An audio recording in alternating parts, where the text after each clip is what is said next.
Yeah.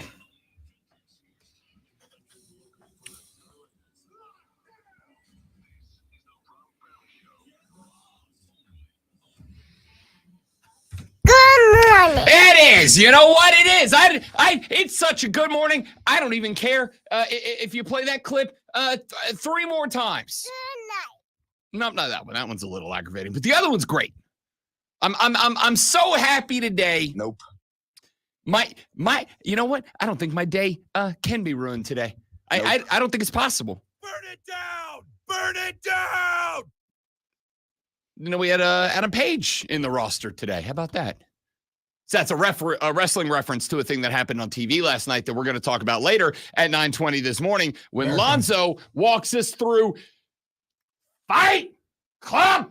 Oh, man, I was really over that. Me too, XL. Me too. You know why? I mean, you do know why. Because if you're listening to the show, you're excited for the exact same reason. You're excited today because it's NFL Day all over the USA.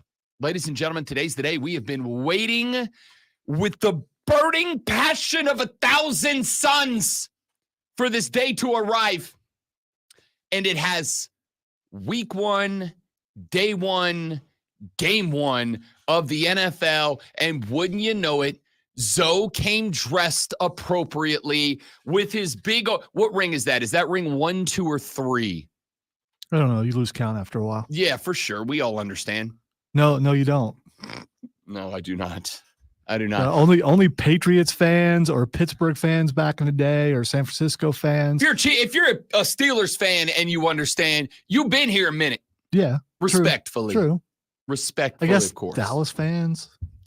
They've been here a minute too. Been a long time since the Cowboys got there. Hi guys. That's all right.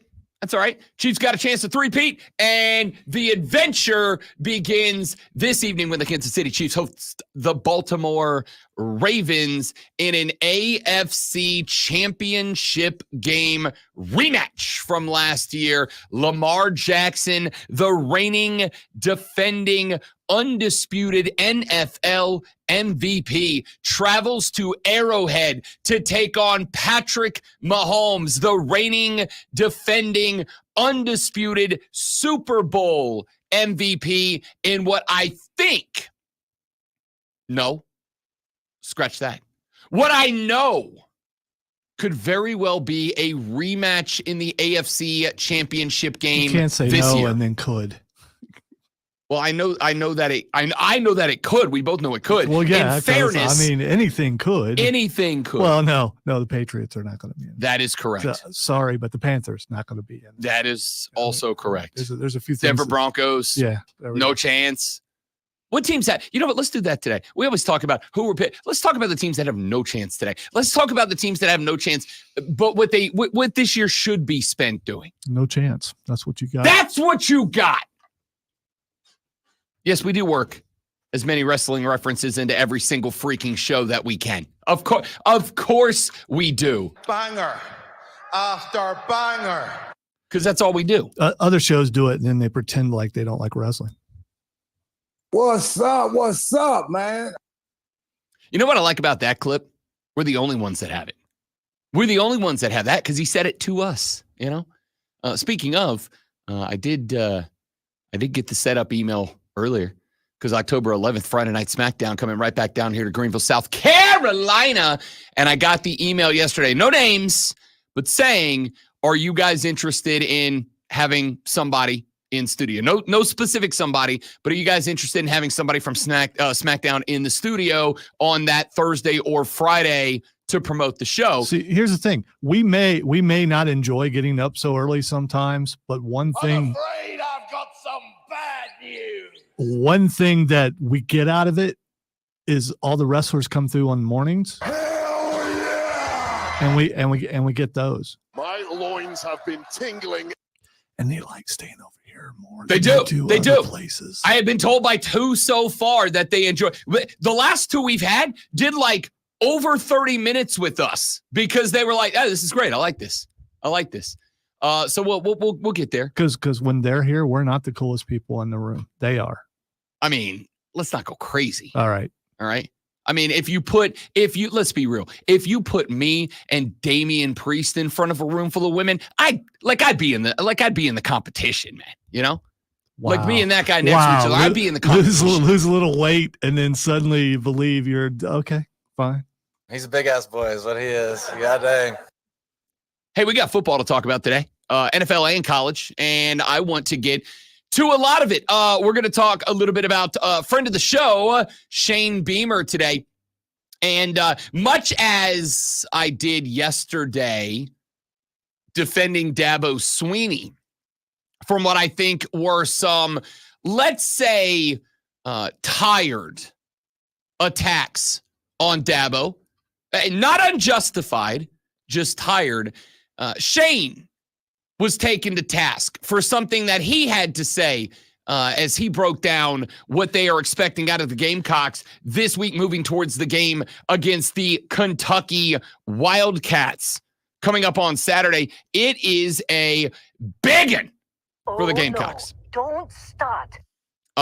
Shane said something that got the media, and I'm going to say more importantly, said something that got a lot of Gamecock fans all up in his grill a little bit during a press conference. And I'm going to tell you that it bothered me a little bit because I think it's one of those things, and this is a sports fan thing, but this is one of those things where I feel like people rush to have a hot take without considering the context, and even worse. And I will say, as many times as I have and will continue to defend the deep state media, there are times when I have to acknowledge, because I'd be a dishonest individual if I don't, and I'm anything of that. There are times where fans will media members will absolutely clip bites in certain ways in order to present a narrative. And those are the people that I go, X this guy. Do it, not X him, because that's confusing now.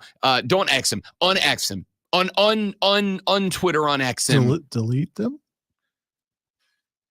It's another wrestling reference. We're very good at this. Yes, I just want to say that I haven't heard any of this, so I really enjoy when I don't know something until first time on the air. So I can't wait. I'll tell you what.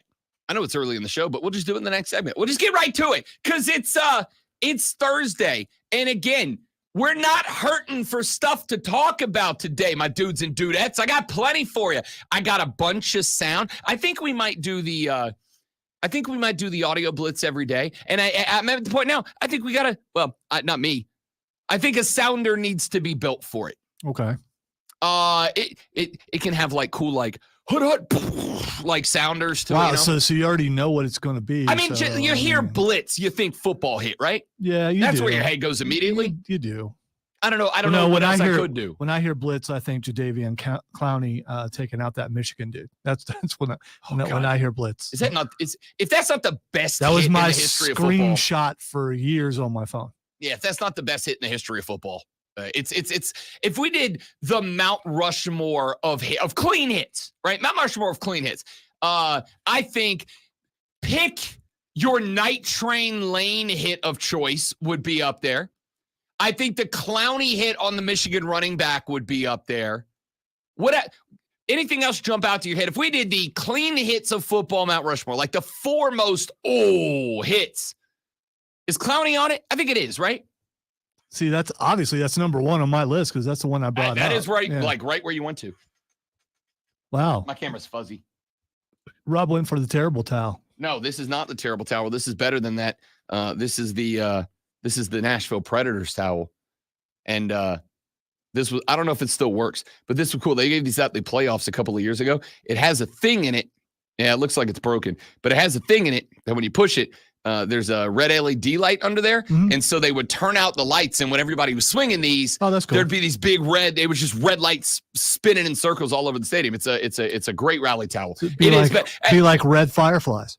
It kind of is, but they're all like swinging real fast. At the risk of upsetting friend of the show, Dr. Britt Baker, DMD, I am going to say that on the list, we're power ranking a lot right out of the gate. The terrible towel is like, I know it means a lot to Pittsburgh people. And if there's any Pittsburgh people listening right now, please don't injure me. But the terrible towel is kind of dumb. The terrible towel is kind of dumb. Why is it dumb? Because it doesn't do anything. Like it doesn't make noise. Dude, if you weren't allowed to yell. It's an ugly towel, okay? It's just a yellow towel. Right, but a lot of ugly towels together shows unity and shows fight. I mean, Well, I'll tell you what. When the 77,000 in the stands are allowed to come down on the field and play defense, then I'll say, yeah, it's a good thing. But, like, that doesn't do anything. Now, there's spots where it can be cool. Neither does CLEMSO. Wait, what was the next letter? No, that does. No, it doesn't. Yes, it does. It's the same no, thing, it's not. dude. Because with that, you are yelling and filling the stadium with noise and contributing. 77,000 people waving the towel doesn't do anything. That is any different than any other 77,000 people that are yelling and making noise. So you're it's saying, the same thing. Saying those guys waving the towels are not making any noise? It's silent? No, I'm saying if I have 77,000 people over here screaming and 77,000 people over here screaming but waving a yellow hanky, it's the same thing. It doesn't do anything. Okay, so I'm also confused. In fact, you would be better served to put the towel down and clap and yell. That would be louder. Really? That would do more. Really? Yes! Because you've done nothing but chastise the Texas A&M people for chanting and doing that. No, they don't. No, they don't clap. Clapping would be one thing. They go, wah, woo, give me some. Yeah, like they do dumb things. Yeah, you haven't been in the Clemson stands. They do the same thing when they do that. CLEM. It's the same thing. I mean, if you're gonna be critical of one, you gotta be critical of the other. No, at least the terrible towels. There's a visual involved that doesn't look like convulsions. I was about to say the day Clemson rolls out a bunch of dorks in overalls to their game, but then I realized something. It's an ag school. Yes, there are a lot of. Wow, you just made message boards and pretend like I don't exist when I did the whole thing. But that's fine. Man. Oops. All right. So we got a lot we're going to get to today. I look forward to sharing that time with you. So you see his hair? I do. It's like he did that to match Joe Burrow's hair. They just had Joe Burrow's hair and they switched to his hair. Are you going to do your hair like that next? Just a mix, because Joe Burrow now has looks like a mix of gray in his hair or something darker. Well, it's growing out. He's been Eminem for 2 months now. Like the bleach doesn't stay that way forever. No, it looks like that they did some extra work on it. As someone who did, Lonzo, and this is true, as someone who did that in college, I rocked the bleach blonde in college my freshman year. You were Joe Hendry your freshman year? I was actually. In fact, not only was I, it was pretty damn close to exactly that. With the baby swoop up front, but the bleach blonde, pretty damn close to exactly that, to be honest. And I got to tell you, because you still kind of have that hairstyle. So if you went with the blonde in there, I haven't ruled it out. I told the fiance, like I feel myself, great one. I feel myself every day inching closer to the midlife crisis, and like I can't afford a yacht or a Corvette. You know what I mean? Like dudes have midlife crisis and they go buy a Porsche or whatever. I'm not there. I want to be. I'm just not there. So my midlife crisis is going to manifest via me. I told her, I'm like, you know what? I think when we come back, I think I might get earrings. I think that might be a manifest. I might go with the Joe. I'll tell you what, I'll call a shot right now. If Joe Burrow wins the Super Bowl, I will bleach my hair at the end of the season. Okay. You can book that now. Okay. If Joey B wins the Super Bowl, I will go back to the Joe Hendry / 2003 Rob Brown special. See, my God, that was 21 years ago. Yeah, you just said something that something just happened to me like a couple of days ago. I was picking the granddaughter up in the school line, and the teacher put her in the car and she's like, I want one of these for my midlife crisis. Was she cracking on me, or was she legitimately wanting one for herself? I don't know. Oh, the mind of a child. We'll never know. No. The teacher said it. The teacher said it. I thought your grandkid said No. That's my hilarious. Grandkid thinks I'm Batman. How old's the teacher? She's got like my age. She's got got some Henry in her hair. That's all I'm saying. Well, that doesn't do anything. No, she looks like she's older. I can't. Okay. There's really young teachers, and then there are the for ones sure. that look older. So I would guess 50s. So I had two types of teachers growing up. I had the Jody Gherkins and the Mary Myers, who were smoke shows that I'm still in love with my 3rd and 4th grade teachers. And then I had Miss Thomas and Miss Grady, who had to be in their 190s. When they were my high school teachers. Yeah, all the old ones were mean to me. Miss Silverspoon hit me in the mean ones were always. She hit me in the head with wooden blocks. That's because I didn't line up the fire drill. But unfortunately, my aunt, who was head of the PTA, just was outside the window and saw her hit me with the blocks, and then she was gone. The old teachers, because they taught in the Civil War, were still hanging on to some animosity, and you got the end of it as a kid. Well, listen, it's alphabetical order. I'm last anyway. What do I need to hurry? All right, when we come back here in just a minute, Shane Beamer under a little bit of fire from, honestly, fans and the media to some degree, and I am going to defend him while also pointing out that there's coaches got to start being careful, because he ain't the only coach that's under fire. So is Billy Napier from the University of Florida, and I'm not going to defend him. In fact, quite the opposite. I'm going to attack him. I'll tell you what I'm talking about when we come back on the Rob Brown Show on the Fan Upstate.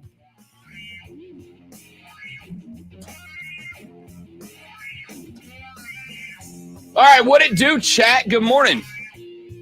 Welcome into this little bit of chaos we call the radio show. Kobe. Oh, swish. Nothing but the bottom of the can. Nailed that.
All right. Let's get down to business to defeat the Huns. Did they send me daughters? Silver and I watched on YouTube yesterday. Name the 50 Disney movies from their music. How'd you do? I'm going 50 for 50. There's some newer ones. That's true. I kept missing Tangled. Yeah. That one's in my bank. That one's one of my favorites. I've seen Tangled. It's great. But I missed the music on it. And there's some really a couple old ones I missed. I missed Sleeping Beauty. Really? Because it wasn't Prince Charming singing. It was just a real old one, and I knew it was somewhere in there. Yeah. It was either that or something. I'm gonna need you to send that to me. I'm gonna have to play it. See how I do. I think I can go. I'm going minimum 42. Yeah, minimum 42. I was somewhere around there. I think I can get if I don't get 48, I'll be disappointed. I will acknowledge there are some of the new ones I haven't seen yet. Like but the cool part is she got the ones I didn't get. Yeah. Except for the really old ones. Yeah. I think if you let me and my nephew play together, we're going for 50 for 50 because he's seen all the new ones, and there are some of the newer ones I have not seen. But as soon as you click on something like that, then your algorithm gives you a bunch like 80 songs and a bunch of things, which is kind of cool. Courtney and I play it on the Alexa. There's a song quiz, and you can ask it for like decades or genres or whatever. We play it against each other all the time.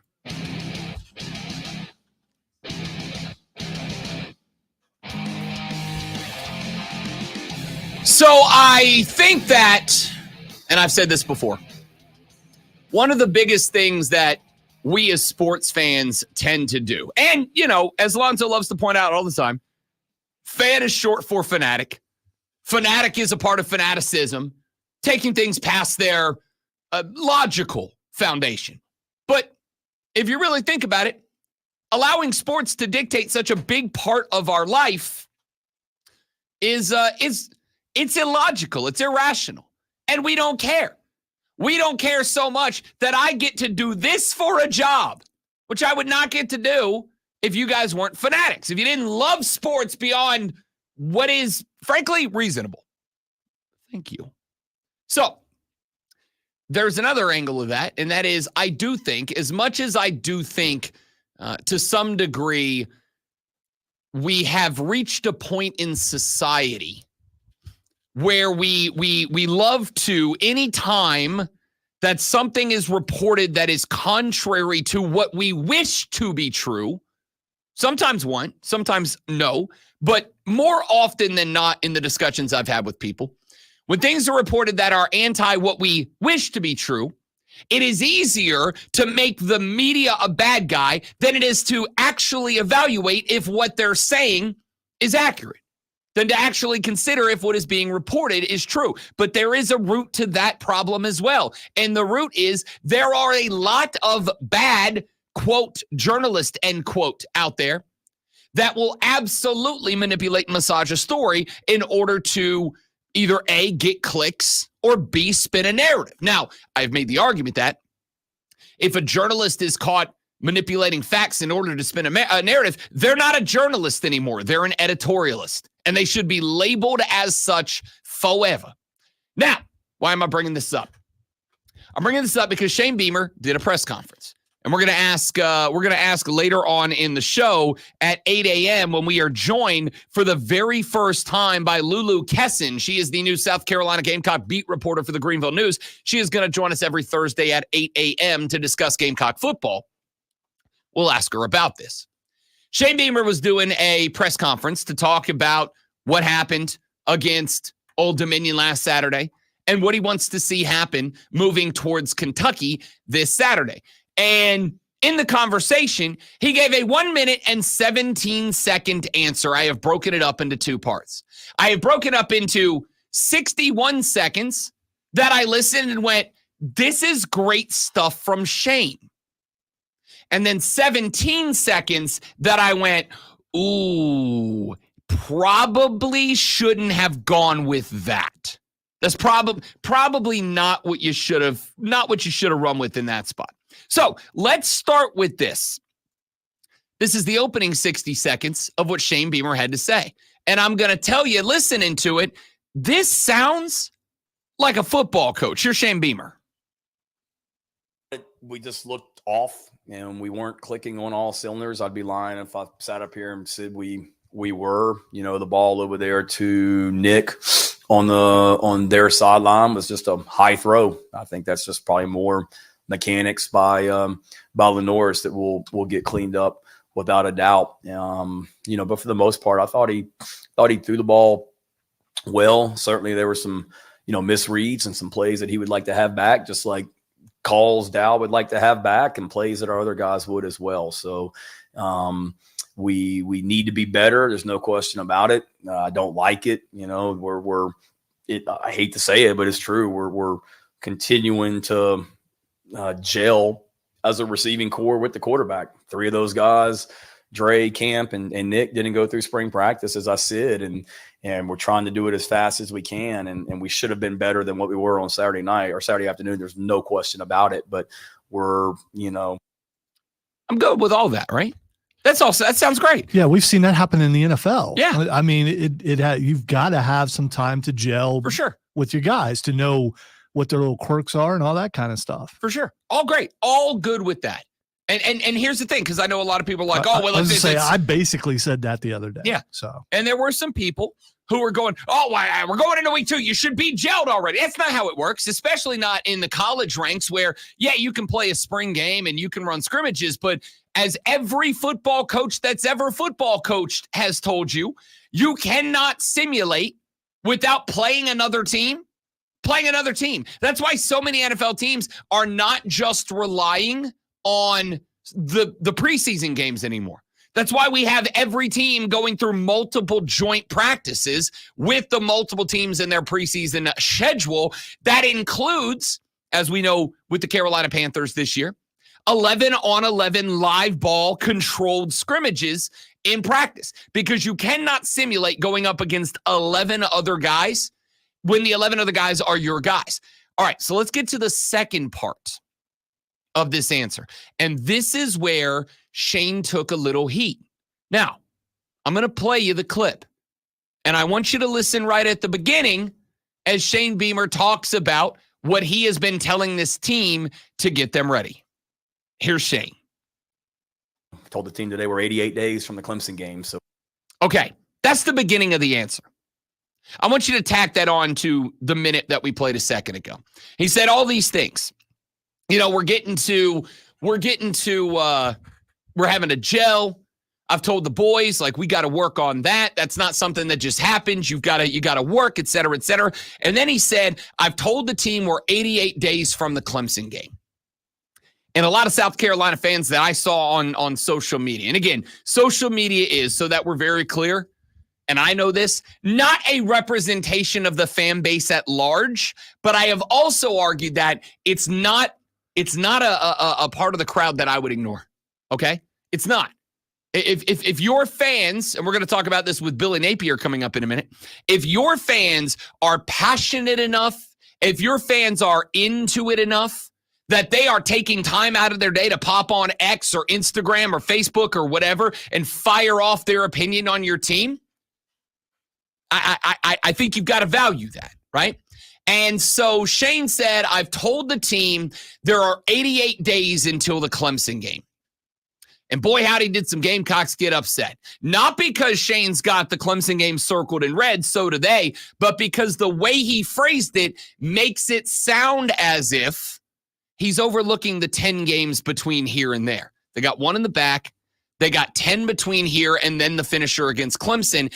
And the way that Gamecock fans have responded, and by the way, a lot of writers, a lot of media people, and they don't control it, but they are part of it. A lot of them have said, how in the world is Shane, a guy that we now know is going to be fighting for his bowl eligibility life, why is he dialed in on a game that's 88 days away and not a game that's 4 days away? Okay, this is the first I've heard it. I don't take it that way. What he's saying, that's the last game of the season. I'm glad you said that, Lonzo. I don't mean to interrupt, but let me play you the clip in its entirety, because I saw a lot of people who ended the clip there. That's where it stopped. I told them we got 88 days till the Clemson game, and then they stopped the clip.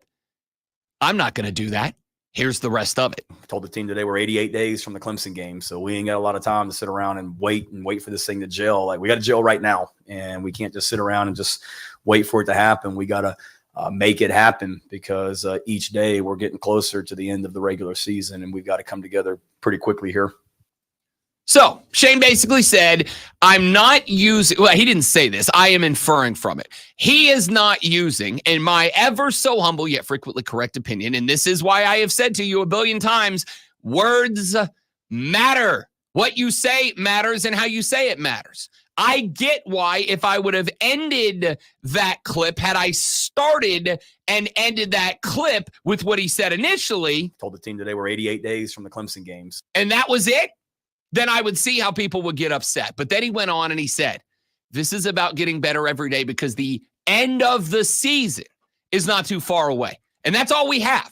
I was listening to, was it Marcus Freeman, Mike Elko, one of those guys, I think it was one of the Notre Dame A&M guys, that went into the locker room after a win. And he said, guys, you are guaranteed 12 games. No more. You're not guaranteed anything after that. You're not guaranteed a bowl game, a playoff spot, a national championship game. You are guaranteed 12 games. And so what we're going to do is we're going to dial in on these 12, because we Whatever happens to us after those 12 is determined by those 12. You are guaranteed 12 games. You got to focus in on those 12 games. And I think that's what Shane Beamer was saying here. Not, we got to be ready for Clemson.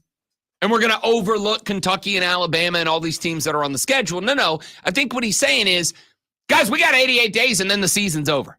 And there's no guarantee what happens after that. Zoe, I'm glad you said what you said, and I want your thoughts on it because I inferred the same thing you did. It is not, we got to get good between here and Clemson. It's, we got 88 days of football, then this season's over. We can't wait 2, 3, 4 weeks to gel. We got to make it happen now. And the sad part, I've been on teams, high school and college, that were not good. And the coaches come in and basically say that, and you as a player don't always grasp that. You don't realize, hey, this might be it for me. I should look forward to every single game and know that this has an end point. And that's what he's saying. This has an end point. And yeah, I get why some people immediately went, oh, let me clip that. But you saw my reaction. I legitimately did not hear it till that point. And everyone knows that's you know what the last game for Clemson is? South Carolina. Sure. So if Dabo said that, they would do the same thing. They would clip that part because that's the thing that gets people to click and they don't really listen to it. And that's why when anyone says, hey, did you hear this? I want multiple sources. I want to hear the entire thing because it's so easy to clip something out of I can make Rob say anything I want. And what he means is by utilizing audio in order to accomplish that and not by just looking at me and going, say this, you little. Yeah, that's what I meant. But that's I'm guilty. I'm sure everyone listening is guilty of clicking on something just because you see a headline. And I get ticked off when I see that or I hear something and then find out that was only a little bit of it and that I got baited into that. For sure, without a doubt. I think that when it comes down to it, if you stopped the audio, like I said, the first time that I heard it, the first time that I found this clip, it was because I found somebody that went out and played the first minute I played for you, and then told the team that they were 88 days from the Clemson games and ended it there and put up on there on the tweet connected to it.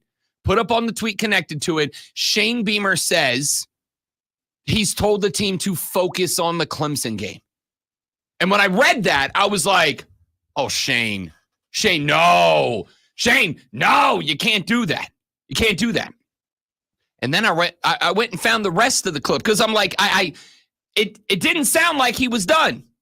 So I went and found the rest of the clip. So we ain't got a lot of time to sit around and wait for this thing to gel. Like we got to gel right now. And we can't just sit around and just wait for it to happen. We got to make it happen because each day we're getting closer to the end of the regular season and we've got to come together pretty quickly here.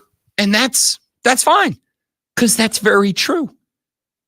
Guys, I know football season literally just started, but you have 88 days.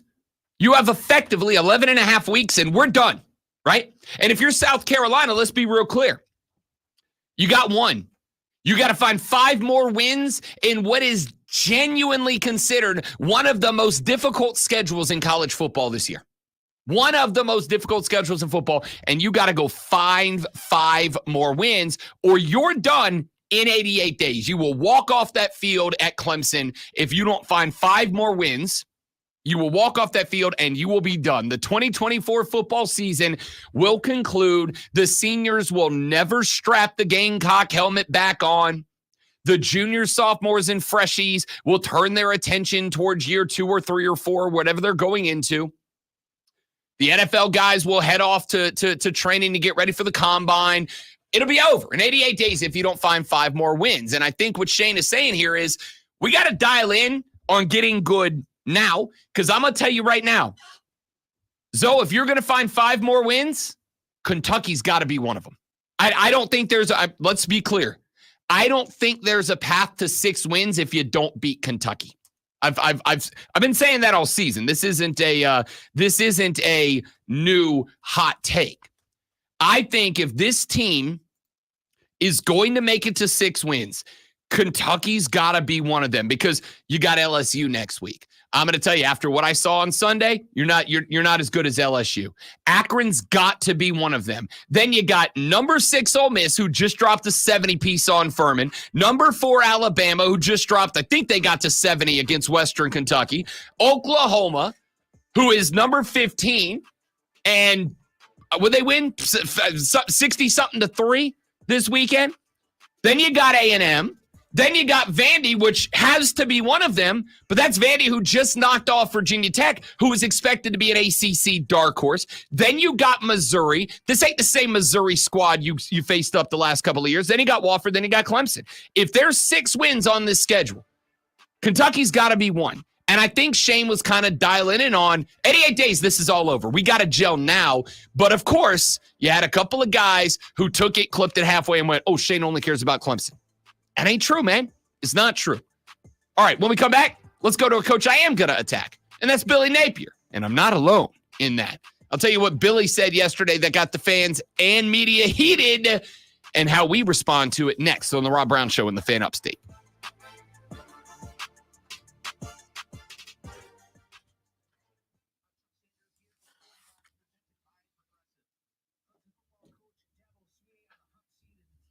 Coach. Clemson coach.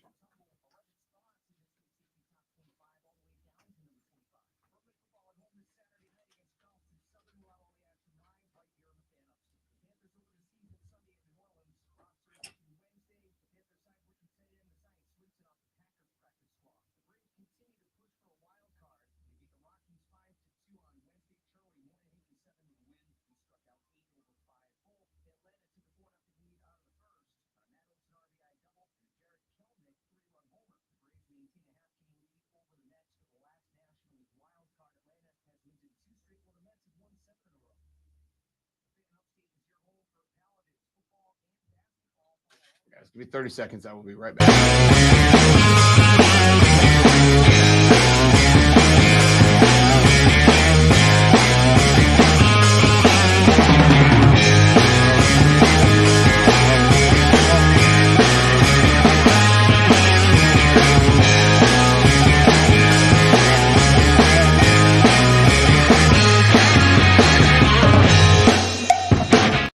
All right, we're back. Thanks for a minute.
Yeah, I'm not surprised, Zach. I could see why that would be similar. See, but again, the chop is super loud in the stadium. It has sound with it. So it's super loud got to have sound, and apparently. the fans are in unison because I'll tell you, if you've never stood on a field and experienced, and I'm not saying anybody else hasn't, I'm saying I have a lot of times. if you've ever stood on a field and experienced the difference between a rowdy crowd and a rowdy crowd that is in unison doing the same thing together at full throat, it is a completely different vibe. But have you been to Pittsburgh? I have not. To again, so, but again, I mean, when people arrive in the towel, they're not in unison. I'm talking about the difference between 70,000 people doing the chop in unison versus just people yelling. Yeah, doing There's a this, difference. you got to have more rhythm doing this than you do this. It's not the this. It's the oh, whoa, whoa, whoa, whoa, whoa, whoa, whoa, whoa, whoa, whoa, whoa. That goes with it when everybody's doing it at the same time with a full band behind it. Bad. That was so bad. Sped up.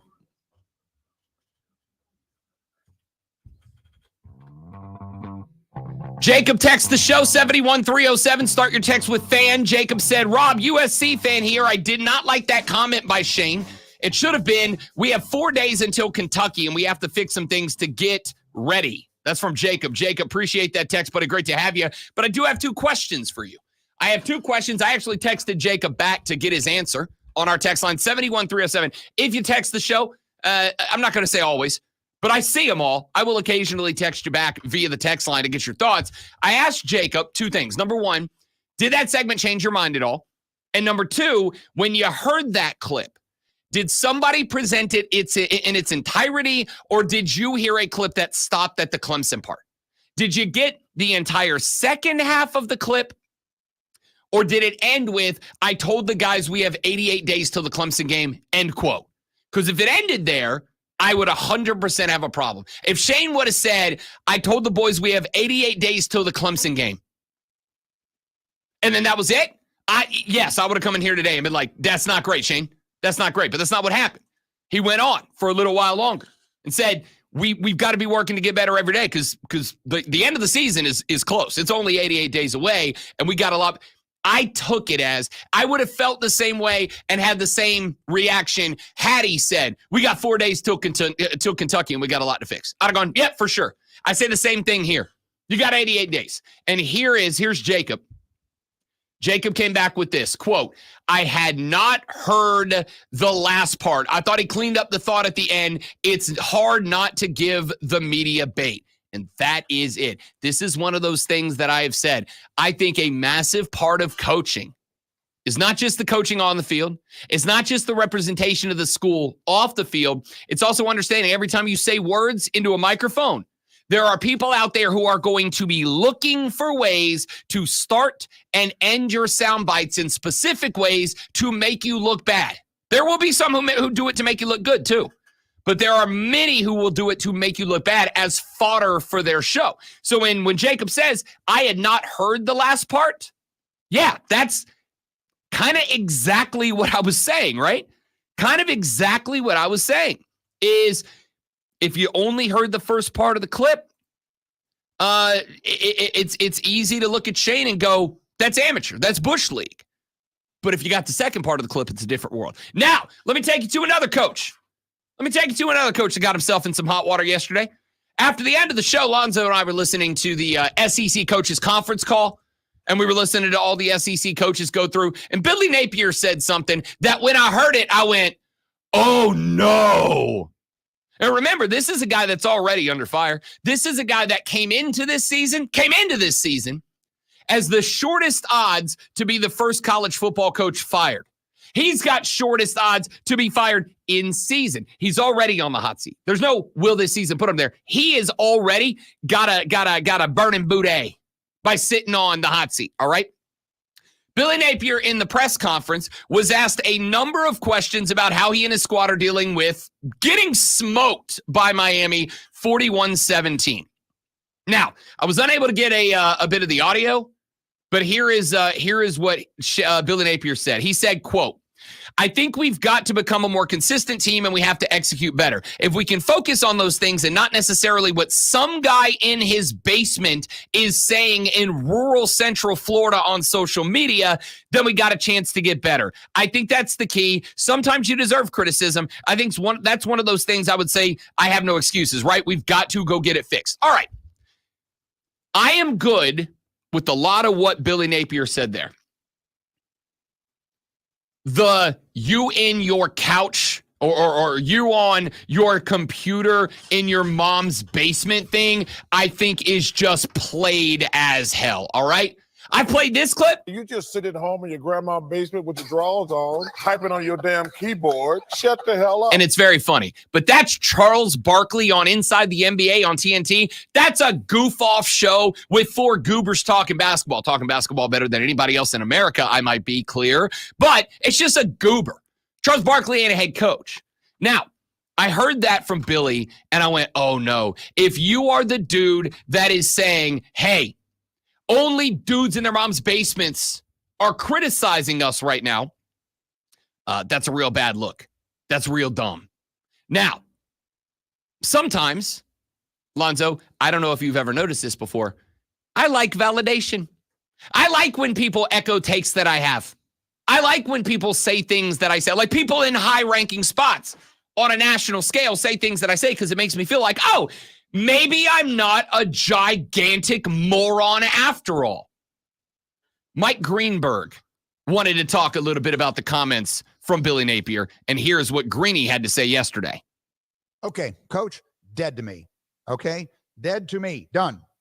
You take shots at your own fans. Let's cover the obvious first, okay? He doesn't even know the territory that he represents. You cannot have a basement in Florida. That's the first part of this, okay? The old sitting in his mother's basement, which is the most tired of cliches, generalizations, etc. in sports or beyond, doesn't apply in Florida. There's too much water. It is a swamp. Your stadium is literally called the Swamp. Okay, I do have to pause right there. Thank you, Greeny. Thank you for two things. Number one, all that's correct.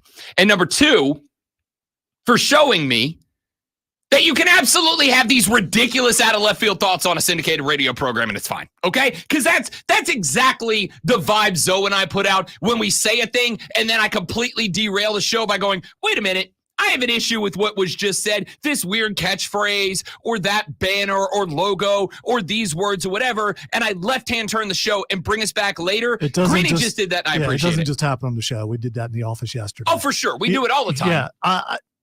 He's right. He did this stuff on Mike and Mike all the time, and he's gotten away from it some here. But every once in a while, it's good to know that we're not the only ones who think like that. And as somebody from the state of Florida, ain't no basements. There's just not. All right. You have the best you have is a house that's built on the side of the hill. And it's like one of the ones that the front door is on the second story. And then you go downstairs, but that's not a basement. That's the first floor. You just enter on the second. There's no basements in Florida. Not a lot of basements around here either. Also true. Because of the clay, I believe is the reason. Also true. Anyway, Greeny had more. And you cannot put basements underneath them. So this does not apply either literally or figuratively. But beyond that, and I've said this a million times, and I will say it a million more, those fans you're criticizing, their passion is the reason you have that job.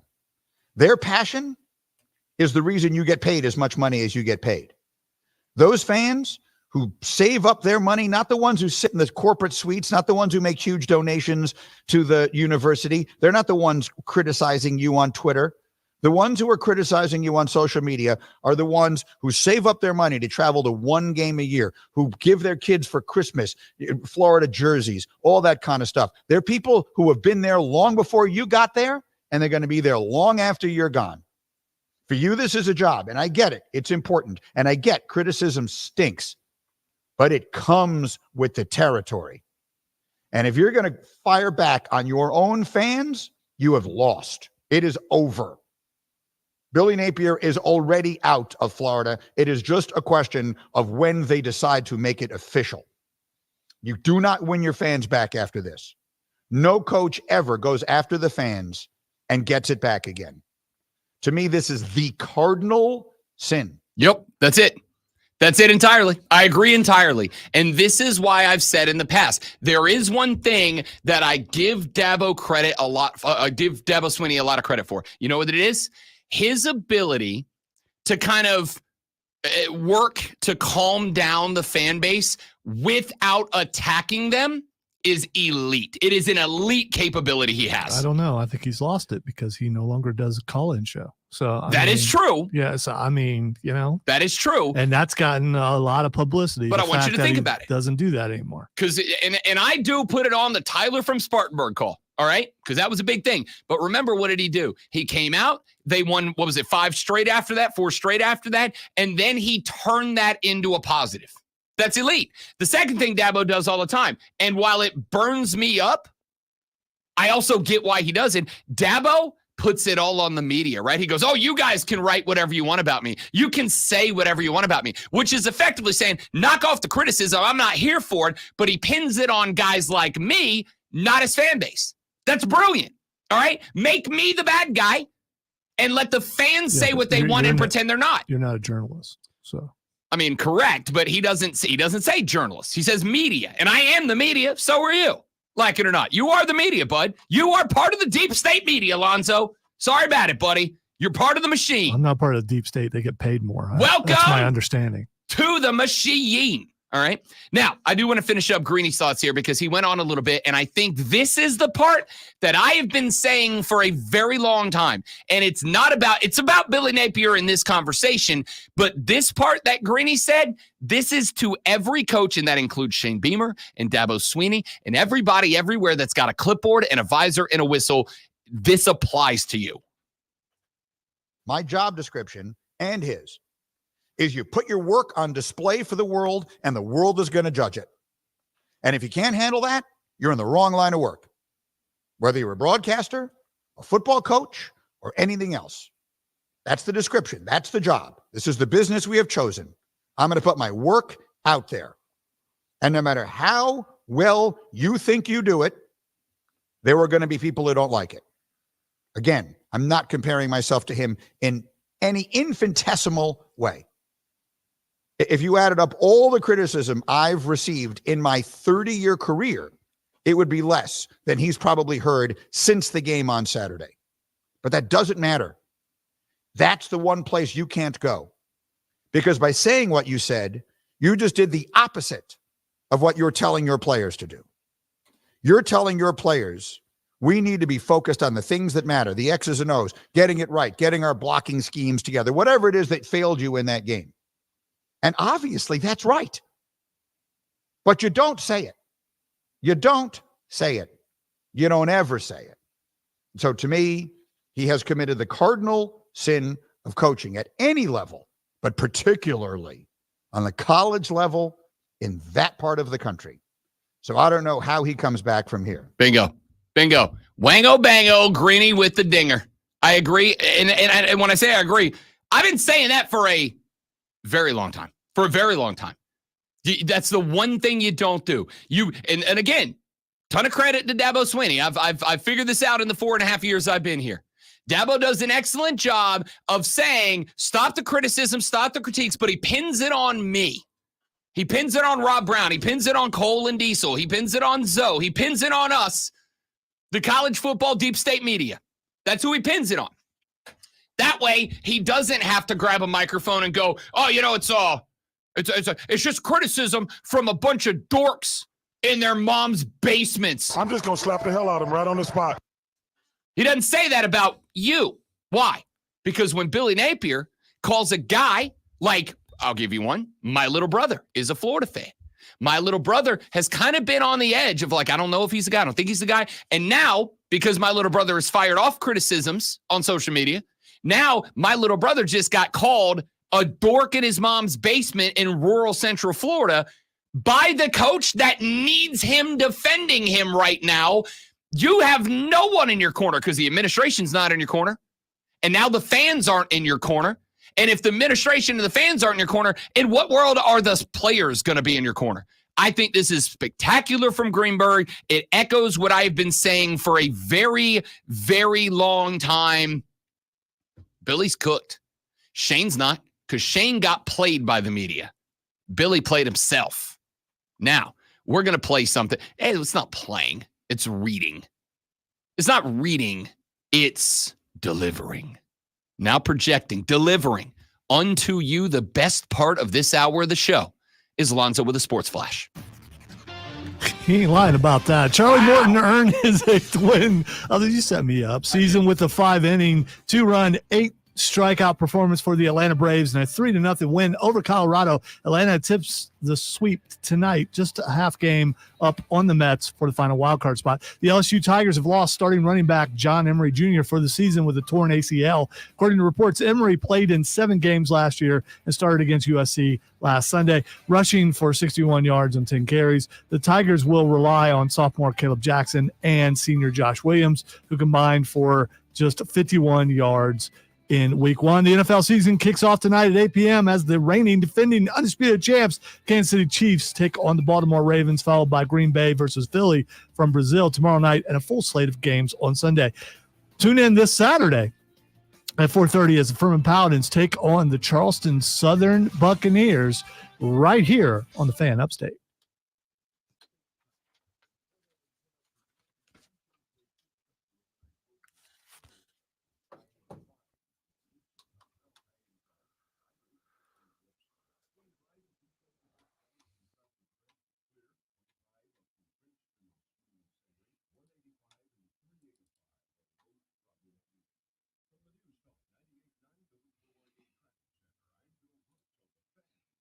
By the way, Adam, I would say Napier because of expectations. They may both be gone by the end of the season. Who knows? Napier may not make it to the end of the season.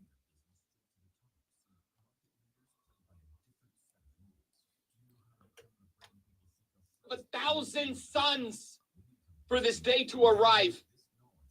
And it has. Week 1.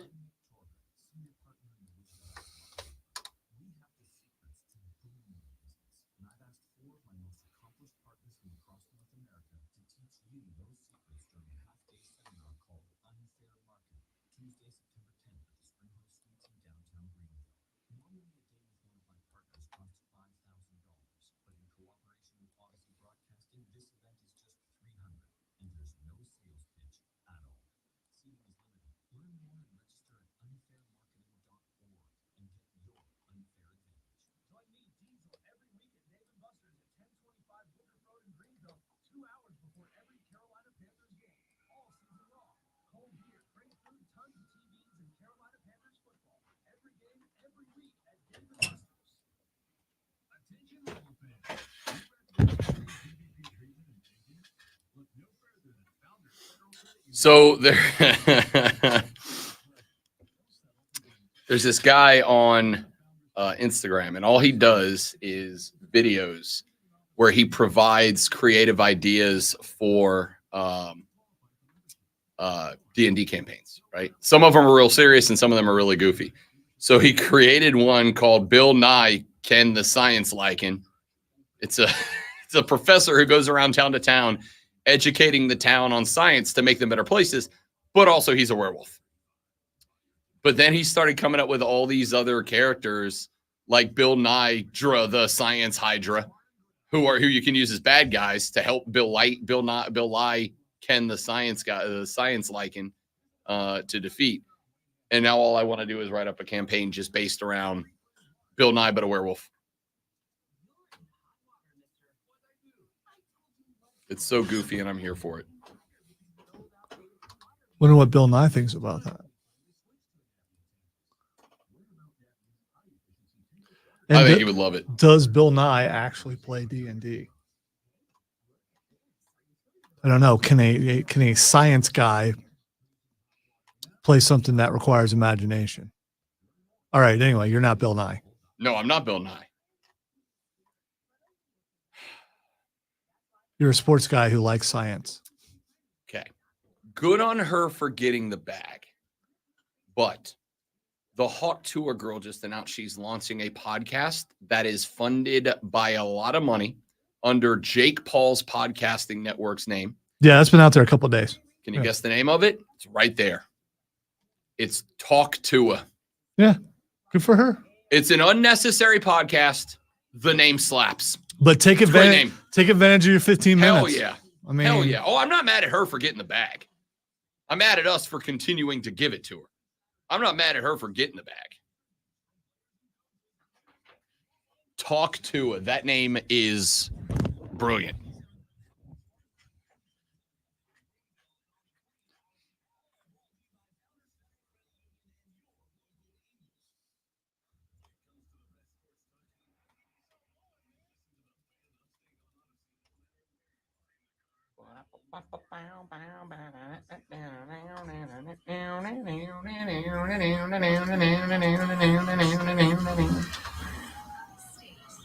Bill Nye and Disney are separating? I didn't know Bill Nye was doing Disney stuff.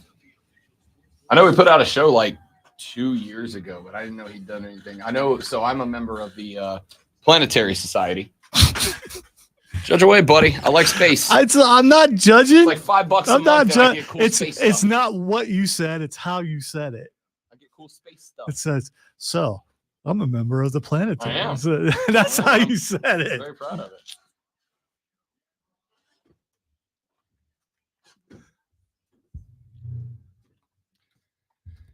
The Rob Brown Show begins hour number 2 right here on the Fan Upstate. Good morning, ladies and gentlemen. Welcome in. And, of course, more importantly than anything else, happy NFL regular season day number 1. We are 13 hours and some change away from kickoff between the Kansas City Chiefs, the Baltimore Ravens, a rematch of last year's, and potentially a preview of this year's AFC Championship game.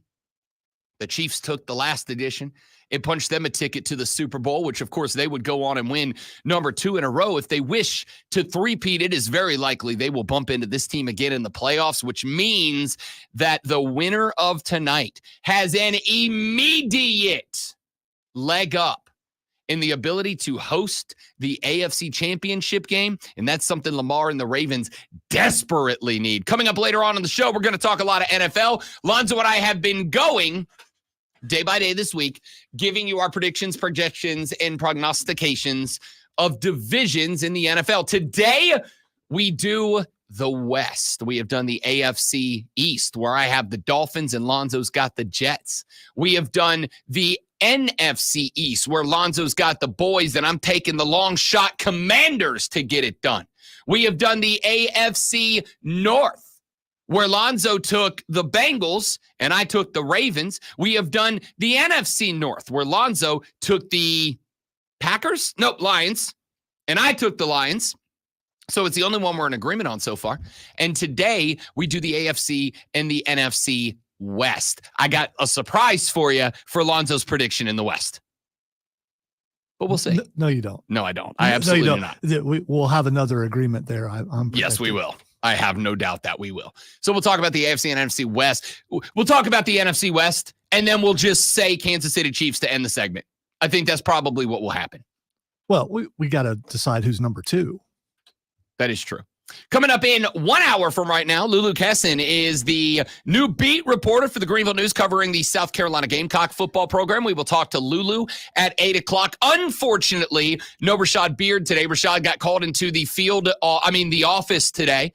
So no Rashad today at 8:40, but Rashad will join us tomorrow at 8:40, where we will preview, prognosticate, and break down the Week 1 contest between the Carolina Panthers and the New Orleans Saints down on the Bayou. Down in the Big Easy to Crescent City. Ooh, I'm about to make a name for myself. The Saints and the Panthers coming up this Sunday at 1 p.m. We'll talk to Rashad tomorrow at 9:20. It's Thursday, and you know what that means. Fight Club with the great one, Lonzo. We'll talk boxing, MMA, and let's be real, professional wrestling coming up at 9:20. Your accent made me want Ruffles. Ooh. Do you remember the Cajun dude that was shilling Ruffles for a long time? I don't. You don't. You should look. Don't. You should look that up. They're one to munch. That was yeah, I can't do the Cajun thing. I guarantee they won the match. I guarantee. Okay, this happened in 1986. Okay, well that would was one. Okay, well that would be why you don't remember. Granted, I was in. No, you should check that guy out. He's hilarious. Oh, that's Justin Wilson. I know Justin Wilson very well. I didn't know he did Ruffles. Okay. Justin, I mean this. So Justin Wilson, big cooking guy, like Cajun. All right. If you thought Gambit's accent in Deadpool 3, if you thought Gambit was like ridiculous, if you thought that was a ridiculous accent, I want you to go to YouTube and look up Justin Wilson and what this man is. He is the Cajun. Well, yeah. He's the definition of Cajun. When he was pushing Ruffles, that's the first. That's the first time I ever heard that kind of accent. And I want you to know, in the year 2024, Lonzo, I got family that sounds just like him. To this day, I got family that sound just like him. Do you have any that sounds like Bobby Boucher? No, fortunately, my family tree is more of a tree than a wreath, so we're good. Okay, or the I do have two that special sound teams coach. I got two that sound just like Gambit and X-Men, just like him. Like the biggest thing I've seen online is people are like, "Oh, that accent's over the top." No, it ain't. No, it ain't, Shaw. It is spot on, bro. I gave Channing Tatum so much credit because he nailed it. It's ridiculous how good it is. Is it like the equivalent of a Pickens accent to Southern accents? Like I don't know how to break that down. It's just a Cajun accent. But Gambit's spot on. I mean, it's spot on. Ooh, I better make a name for myself. It's spot on. All right, listen, it's 7:05. We got to put all that to the side. Those are important conversations. We may even come back to it later in the show. We might have to play like 10 seconds of that 1986 Ruffles Cajun Spice. But Cajun Spice Ruffles, why is that not still a thing? By the way, they were really good. How's that not a thing? I graduated in 1986. I remember the commercial and I remember the Ruffles. I mean, so it was pretty good. I was in diapers in 1986. I wasn't walking in 1986. All right. We've established that I'm old, but you're not exactly young. So. I want you to know, and I mean it, at the second this segment is concluded, I am immediately tweeting Ruffles and being like, yo, you got to bring these back. And I want you to know, I will be the official spokesman. You can either have Rob Brown or Channing Tatum, but he has to be Gambit to promote these chips. But we got to get the Cajun Spice Ruffles back. Will he make the chips kinetic and like throw the Ruffles? Ooh. That would be kind of cool. I was going to quote another line from that movie, but there's not another one I can say. What I can say is water cooler cheat sheet.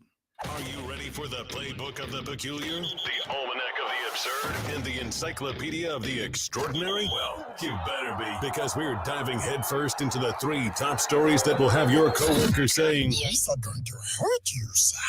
Take their first bathroom break. No. Here we go. Welcome to the water cooler cheat sheet on the Fan Upstate. It is the water cooler cheat sheet, and it shall be a sprint through it, ladies and gentlemen, because we got stuff to talk about in the money hour of the show. So let us dive head first in with item number 1. Don't worry, you baseball haters. You only got about 21 more games left in the regular season, and then we move on from regular season baseball and the water cooler cheat sheet for another month and a half. It'll be playoff baseball. But don't you worry. Then you only got 2 more months, and then baseball season's over, and you won't have to deal with the baseball score every day. Thing in now, like November? Late October. You got So like Halloween? A little bit before, but like ballpark, yeah. Ballpark. I see what you did there. Yeah, good at this. 5-2 winners, the Atlanta Braves last night over the Colorado Rockies. They have taken the first 2 games of a 3-game set against the Pebbles and improves the Braves record to 76-63. That is now 13 games over 500. It was ludicrous night last night. Lonzo, if you haven't done it yet, I suggest you do it. Go look at Luda's first pitch. Do you remember that song Luda did a couple of years ago? Is this a recent first pitch? It was last night. Okay. All right. Do you remember the video for "When I Move, You Move," just like that? When I move, you move, just like that. When I move, you move. I know just the like song, that. but Hey. I never saw the video. Okay. So in the video, Luda has these big, like, movie costume, giant muscle arms and giant muscle legs he wears. It's just for the video. He wore them last night to ludicrous night in the ATL at Truist Park.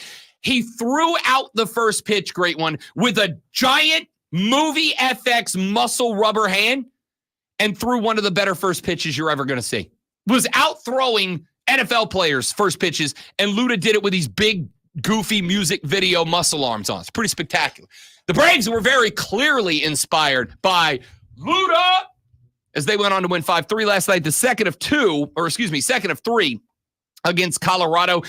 Charlie Morton improves his record on the season to 8-7 with a 5-inning, 5-hit, 2-run, 8-strikeout performance last night. The offense for the Braves racked up 7 hits. Jared Kelly got himself a 3-run dinger, and that was the difference in this one. As the playoff standings go right now, the Atlanta Braves are still 7 games back, as the Philadelphia Phillies also won last night. They also are fortunate to be a half game up on the Mets still, as the Mets also won last night. The good news is The Braves are winning baseball games at this point. The bad news for Atlanta is so is everybody else.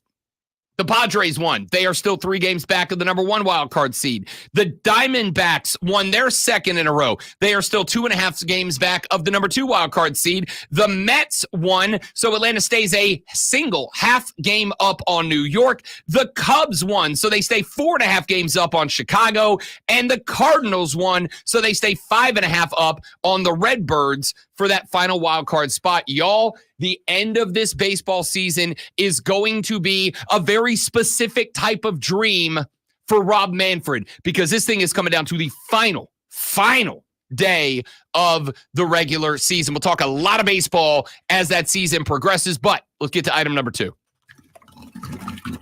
I go from baseball to golf, and I don't care what you think about it, because this is very interesting to me. Yesterday, it was announced that in December, Scotty Scheffler and Rory McIlroy will be a tag team to take on Bryson DeChambeau and Brooks Koepka in a 2v2 competition in Las Vegas, Nevada. Why is that interesting? This is not another edition of The Match, which is, frankly, in my opinion, as a golf guy, been really entertaining the last few years. This is bigger than that.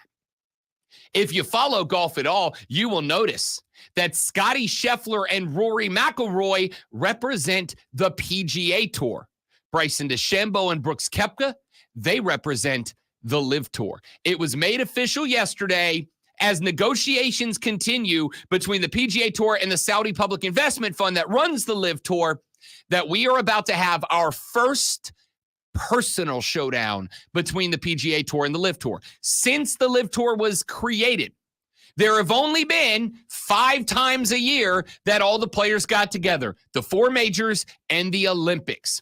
This will be the first non-major tournament and non-Olympics that you will have the PGA Tour guys directly competing with LIV Tour guys. It is a 2v2 tournament that will take place between a quad of players that have a combined 13 major wins over the last decade, but it is the PGA versus the LIV Tour. And I got to tell you, I am stressed right now. Why am I stressed right now? Because I don't want the LIV Tour to exist, okay? And I will acknowledge that it is 199% purely based on my politics.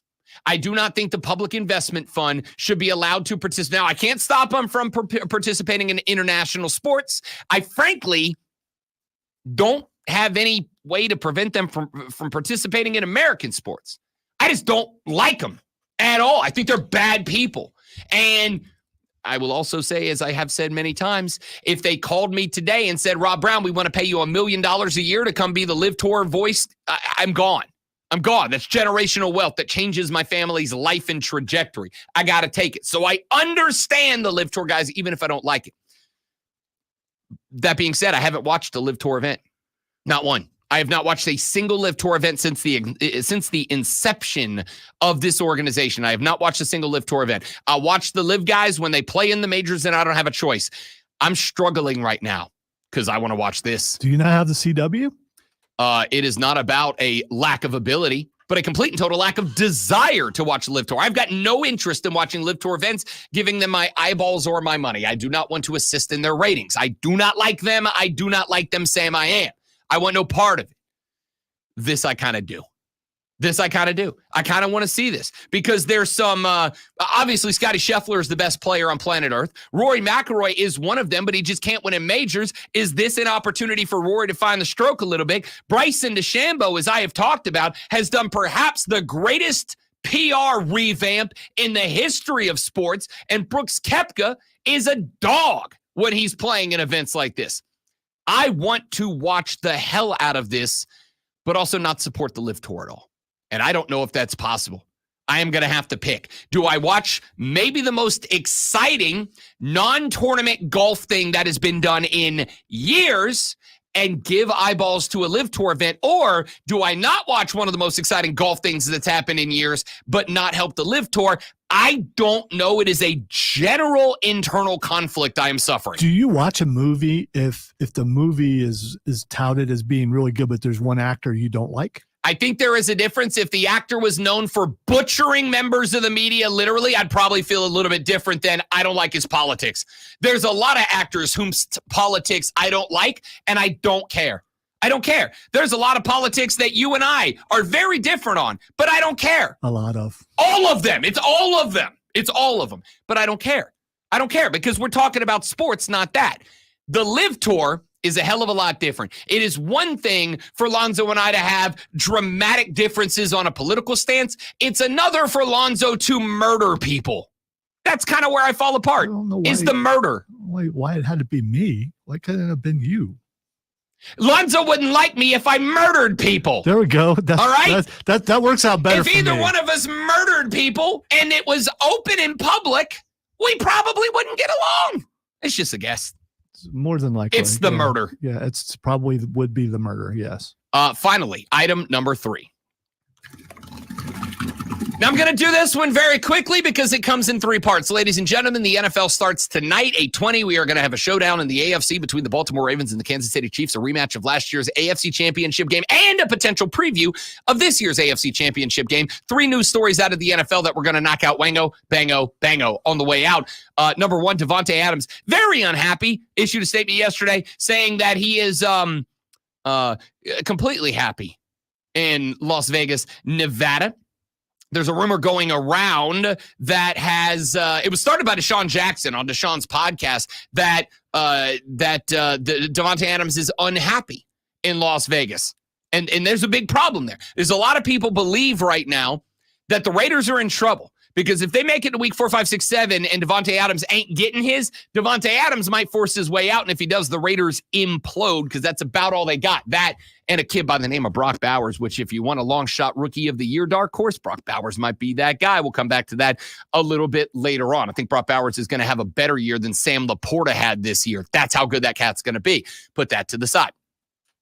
Davante said, quote, at the end of the day, the facts are the facts, and that is not a fact. I've probably spoken to Deshaun Jackson maybe 3 or 4 times in my life, and I never had a conversation with him about this ever, and I put that on my kids. I've never spoken to him about anything, end quote. He went on to say, if it ain't from the horse's mouth, it's probably bull.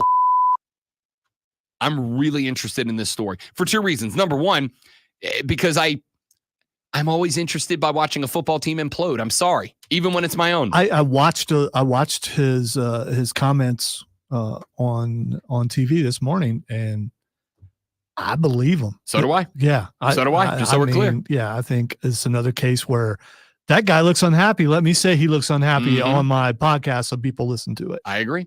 And the second story here as we finish up the water cooler cheat sheet, the Bengals put out a very positive message to Cincinnati fans yesterday.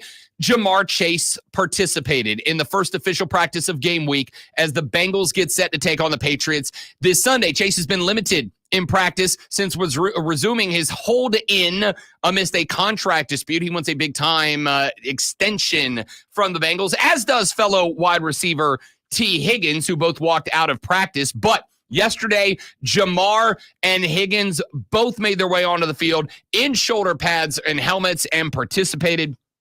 Joey B said, we need these guys to be the we need these guys for us to be the best version of ourselves. If you have Jamar Chase in a fantasy league, it is now on you to decide if you want to risk putting him in the lineup in week 1. But it does look like Jamar Chase will be a go this week for the Bengals. When we come back, ladies and gentlemen, we've been talking about the transfer portal for a very long time. And today's a big validate Rob Brown kind of day. You know, I like it when people on the national level repeat takes that I have had in days or weeks or months or years gone by. And there's another big one. One of the biggest names in college football right now, who said on his show yesterday something that I've been saying on my show for, well, the entire time the transfer portal has existed. And it has to do with Florida State, with Mike Norvell, with Texas, with Alabama, and yes, with the Clemson Tigers. I'm going to tell you what my take was. I'm going to validate it with a take from a major talking head, and we're going to break it down next on the Rob Brown Show in the Fan Upstate. QC. All right, guys, quick live, and we're back. Stay right there for me, please, and thank you.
Get it, bowels? Like his guts?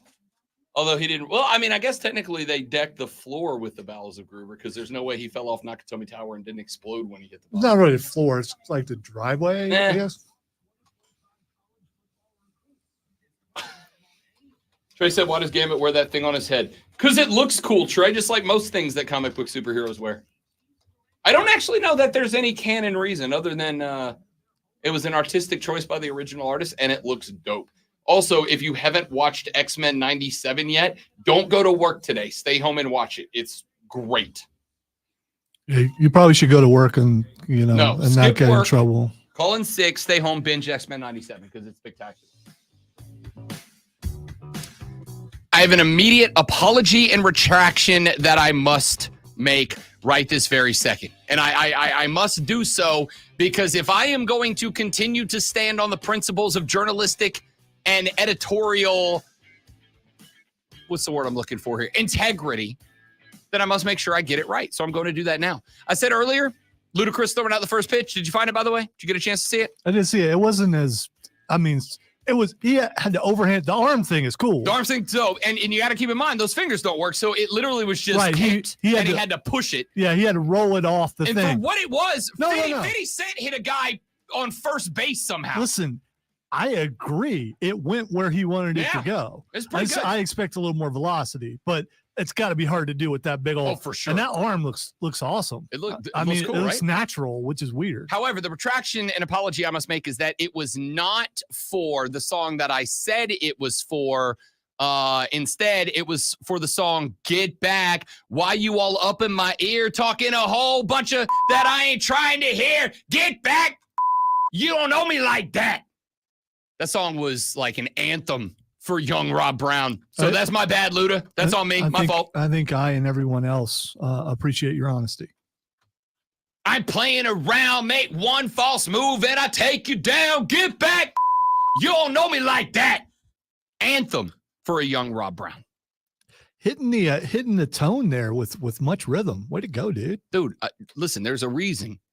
I'm the hip-hop voice in the band, all right? You want a hip-hop song in the band? You want a rap song in the band? Rob Brown does it. He's up front. I've seen video of it. You do a fine job. And it's greatness. It's not fine.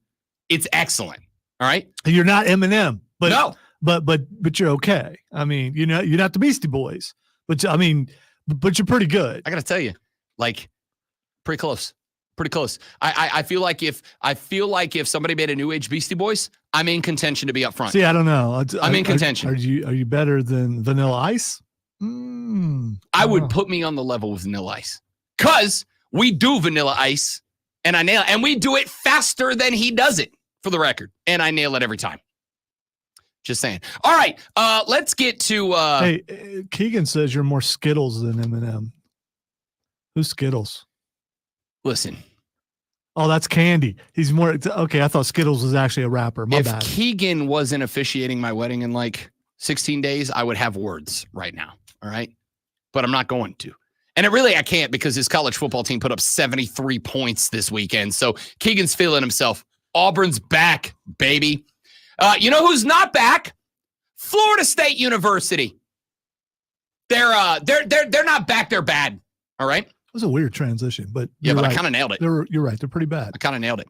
I'm going to do two things here. Number one, I'm going to give you something that Bruce Feldman said in an interview yesterday because it's very interesting. And then I'm going to take that into the next segment and I'm going to make it about college football as a whole. Pray tell how? Don't worry. I'm going to tell you. One of the things that was supposed to be a strength for Florida State this year was the defensive line. They were supposed to have one of the best defensive lines in college football. As a matter of fact, during college football game day on Saturday, I don't remember exactly which talking head it was on that show that said it, but one of them said coming into this that this defensive line for Florida State was expected to have 2 or 3 NFL players on it and to be one of the best in the country. Instead, they have been carved by both the Georgia Tech Rambling Wreck and the Eagles of Basting College. Carved by the run game of those two schools. In fact, in the last game, if I recall correctly, BC racked up well north of 200 rushing yards while Florida State did not get to 70. Carved in the game. Well, that defensive line that Florida State has put together, a number of them, including Patrick Payton, they threatened the portal. And Florida State, as most schools are doing right now and are allowed to do, Florida State helped them work the portal to get them a dollar bill, y'all, amount that they decided was worth staying in Tallahassee for. How much, you might ask? Well, here is Bruce Feldman to tell you. Well, as Florida State, they're always going to be talented situations, but people expected them to at least have a upper level defense, and it's just been the exact opposite of that. Two of those guys up front. Patrick Payton was a defensive end who was a good player last year. Joshua Frazier was a very good inside defensive tackle. Then they added Marvin Jones Jr., obviously a big name from Georgia, and Darrell Jackson, a big freaky athlete who was like a number 5 on our freaks list. That front four, from what I'm told, according to the source, is making almost $2 million combined for those 4 guys in NIL. That's a big investment, in that group. $2 million for 4 players in NIL money. Now, if this was a business, great one, Rob Brown would be more than willing to say they're overpaid by about $2 million. What has happened to my college football? $2 million for 4 players who are getting absolutely and entirely carved right now. Hey, that's capitalism. People get hired all the time and they're not good at their job. And unfortunately, some of those people who get hired, they still stay at their job, even though they're not good at the job, because the higher ups think, okay, I didn't make a mistake. These people are going to be as good as I think they're going to be down the road. And then sometimes they aren't. $2 million. Now, as you heard Feldman and I think it was Wetzel, I'm not sure who the other voice was, and that's on me, and I apologize. But you heard him say, you're looking at 4 players, 4 across the defensive line. 3 of them were expected to be NFL draft picks, like upper level, like first 3 rounds NFL draft picks. The other, a transfer in, was expected to join their ranks and to be very, very good and be working in that direction.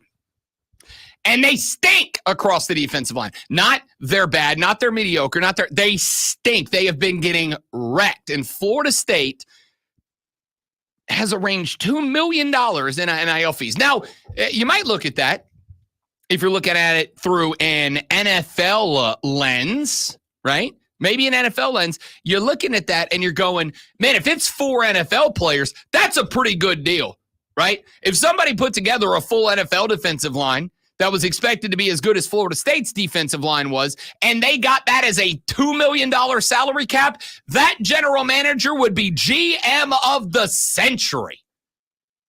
Florida State got it for $2 million. In the scope of a Power 4, blue blood, major school, that's pretty good, to be honest with you, okay? But they stink. They ain't worth it, or at least they're not yet. We'll see if maybe they gel and figure it out. But there is a conversation that I've been having on this show and this station since the transfer portal went into effect. And it's this: not using the portal is not an option. Solely using the portal is not an option. I have said, and if you've been listening to this show, if you're a member of the Armada and you've been paying attention at all, you are aware that Rob Brown has been saying for a very, very long time, the portal is meant to supplement your recruiting, not replace it. And Florida State has tried to replace its recruiting with the portal. Didn't they do that last year successfully, though? They did. And you will recall that I said last year and this offseason and coming into this year when I told you there is no world that Florida State is as good this year as it was last year. Florida State last year was the exception, not the rule. That's why, even though Ole Miss had a wonderful year, I don't know if Ole Miss is going to join Florida State as the exception, not the rule. because they really haven't had the competition Ole Miss played, with all due respect to our Furman Paladins. All due respect. I love the program. I love the people. They're incredible. Cannot wait. This Saturday, I'll be at Timmons for that game Saturday night. Okay? All due respect in the world, Furman ain't Georgia Tech. Furman ain't Boston College. All right? So I'm interested to see Ole Miss. But 2023 Florida State was the exception, not the rule. You cannot use the portal to replace recruiting. You must use it as supplemental to your recruiting. And I want to talk more about that in the next segment, because I'm not the only one that has made that point. Another major talking head has echoed what I have been saying for a very, very long time. And I'm going to let them say the same thing to you that I've been saying to you for a couple of years now when we come back on the Rob Brown Show in the Fan Upstate. So what we've learned from the end of that is Rob considers himself a major talking head. No, I don't. You said That's another why major talking That's head. why I'm playing other talking heads, because I ain't one. I mean, you basically said that you're a talking head. Once again, Lonzo infers Can I do what I requests? said. Can you do request? If you're a talking head, we'd like to hear burning down the house. Burning down the house.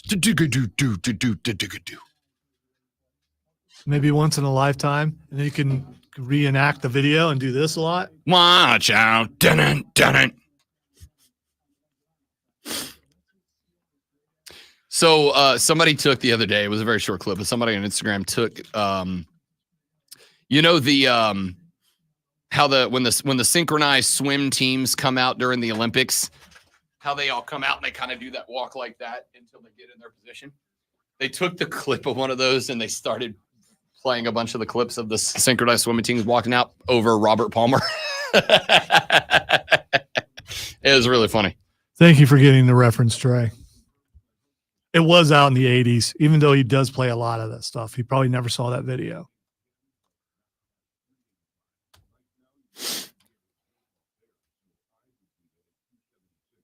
I would just say same as it ever was.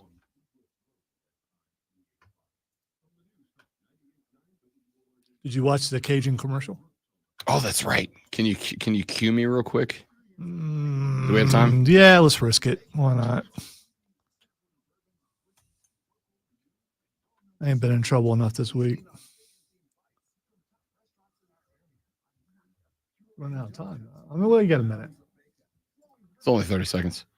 This is just a flat old tater chip. It's just flat. It's just tater. It's just an old chip, but not this.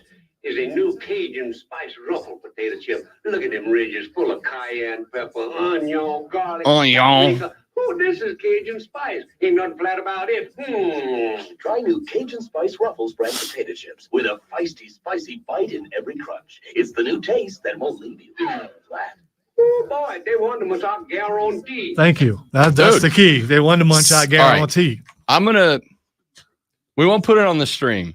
Some point I'm playing that commercial. Some point I'm playing that and we're responding to it. If only the last 5 seconds. Well, yeah. But he literally hits you with the gambit. Hoo-wee! That's a thing. They wanted to munch, I guarantee. Was something that, catchphrases from movies, catchphrases from commercials. All my friends were doing that when that came out.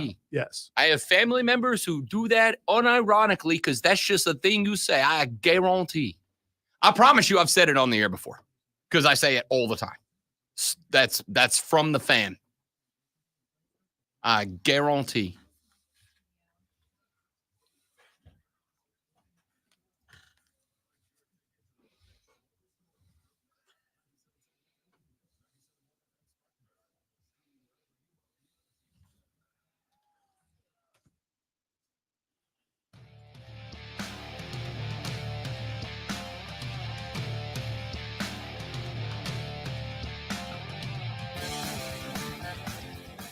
It is the award-winning Rob Brown Show. In fact, we can even tell you specifically which awards. The three-time South Carolina Broadcasters Association Sports Talk Radio Show of the Year is the Rob Brown Show here on the Fan Upstate. So in the last segment, we played for you some audio from Bruce Feldman. Feldman claims that the defensive line for Florida State, a defensive line that was expected to be one of, if not the best in the country this year, is getting paid a collective $2 million in name, image, and likeness money. That's for a defensive line that has been, I don't know how else to put it. The technical term is bad at football. They have been absolutely shredded by both the Georgia Tech and Boston College run games. That's not supposed to happen. Well, I took you back to something that I have been saying for a very, very, very long time. And that something is that the portal must be used supplementally. It must be used to enhance your recruiting classes, not replace them. And I feel as if there are some schools, and I absolutely put the Florida State University Seminoles on this list. There are absolutely some schools that are trying to replace recruiting with it. See, this is why the slaps against Dabo aren't for thinking that the portal should be supplemental. It's for just refusing to use it in order to supplement the spots where you have holes. Would anyone, even the most diehard of Clemson fans, would anybody argue with me right now if I said there are spots on the field amongst the starting 22 where Clemson has holes? Is anybody going to argue against me and say that there aren't weak spots? So the thought would be the portal, not to replace your recruiting, but to supplement spots where your recruiting maybe didn't go the way that you wanted to. And one of the other things that I have said over and over is that the reason the portal must be supplemental is because you are bringing in guys that have one of two dangers to them. Either number one, they are bag chasers, and there are bag chasers in college football, right? They are bag chasers. And a bag chaser does not care about the decal on the side of the helmet or the name on the front of the jersey. They care about the name on the back. Now, I don't fault them for that because, again, I don't hate the player. I hate the game, but I also recognize that as I said yesterday with Lenora Sellers, even if a guy's making mistakes, I'll take a guy who has guts and heart and plays the game, okay? That doesn't mean there aren't some guys maybe hate, maybe don't care at all, but they're just so damn good at what they do that you got to let them do it. I know guys in my industry that don't particularly love doing sports talk radio, but they're just inherently so good at it, and they get paid a lot of money to do it that they just go through it like anybody else. Guys, some people, and I know that this sucks for a lot of you to learn, some people don't like what they do for a living, but it provides a living, and so they keep on doing it. College football players, as I have said with everything else that I've made an argument for the portal over the years, are the same. 18-year-old kids, yeah, they're dumb, but they ain't all that different from 24, and that ain't all that different from 29, and that ain't all that different from 35 and 40 and 60. Some people don't love what they do, but they do love the benefits they get from doing it. And there will be portal guys in that you go, yeah, I know that you don't love XYZ State University. I know that you don't love the fighting whatever we are. I know you just love getting paid, but you are so good at what you do that I am willing to let you do it for us. And then there are going to be guys who go in the portal because something changed at their old school. I'll give you one right out of the gate. I don't think DJ Uiagalelei left Oregon State to chase the bag elsewhere. Do I think he got the bag? Yes, I do. But I don't think he left to chase the bag. I think he left because the entire Oregon State coaching staff left, and they got left in the Pac-2, which is dead now. And that school may not have a football program. So he took off. Did he get the bag? Yes, he absolutely did. Is that the reason he left? I don't think so. Could be wrong. We'll see. The second problem that you have with a lot of these guys is, especially if they were ingrained at another school and then transferred out, they have a different culture than you do. And if they spend all this time in this culture at this school and then you bring them over here, there is no guarantee that they are going to auto fit into your culture. What works at Georgia doesn't necessarily work at Florida State. What works at Oregon State doesn't necessarily work at Clemson, and vice versa. So you have a big risk that a guy you take from over here and drop him over there is not going to click with the coach, with the culture, with the teammates, with the school, whatever, with the student body, there's no guarantee that you take this guy and you drop him over here and he's going to be able to produce the same. All of those are reasons that I have said over and over, the portal is supplemental. Well, I am pleased to tell you that somebody I very much like, a guy whom I watch every week when he does his college football themed show, is Josh Pate. Pate State, the Freights. All right. I like Josh Pate. I'm happy Josh Pate got his big upgrade to his show because he's, to me, one of the best voices in college football. Josh Pate was talking yesterday on his show about Florida State, was talking yesterday about the situation the Noles found themselves in. And he said, well, everything that I've been saying. I got 2 clips for you. Here's the first one, which is the danger of living in the portal for the Noles and everybody else. In general, I'd agree with that. But I also think he's probably looking around saying, I thought I had something on this team. I thought the DNA of this team was one thing and it's not. And it's a problem that I wasn't aware of that. But it makes sense because these guys are not Florida State. These guys are somewhat Florida State. And then they're mercenaries who just kind of landed at Florida State, but they didn't buy Florida State. Like that's the same thing that you're looking at with Texas right now. I have talked to some folks at Texas and they portal guys in. Texas has been really good in the portal, but ultimately they don't want to talk about the portal at Texas. They don't want to talk about the portal at Bama. They don't want to talk about the portal at Georgia. They use it. They'd be dumb not to, but it's a supplement tool. They sell Texas. They sell Alabama. They sell Georgia. Ohio State sells Ohio State because the nucleus of your roster has to be made up of kids that out of high school, in some cases with bigger offers in the NIL market, chose you because you're a fit for them. They bought you. They bought the program, the vision you sold them. Not enough of Florida State is made up of that kind of player right now.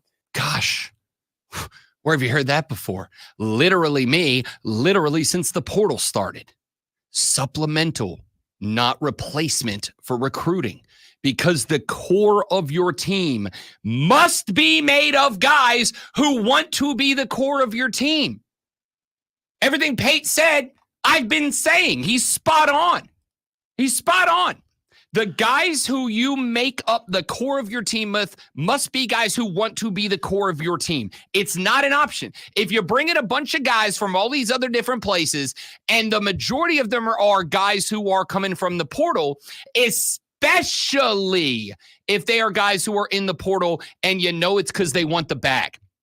Because here's the thing, as I pointed out, there will be a significant number of guys in the portal who truly want out of their old program. See, there's always been that in college football. There have always been guys who got a scholarship to a school because they got sold a false bill of goods. Oh, we got playing time for you.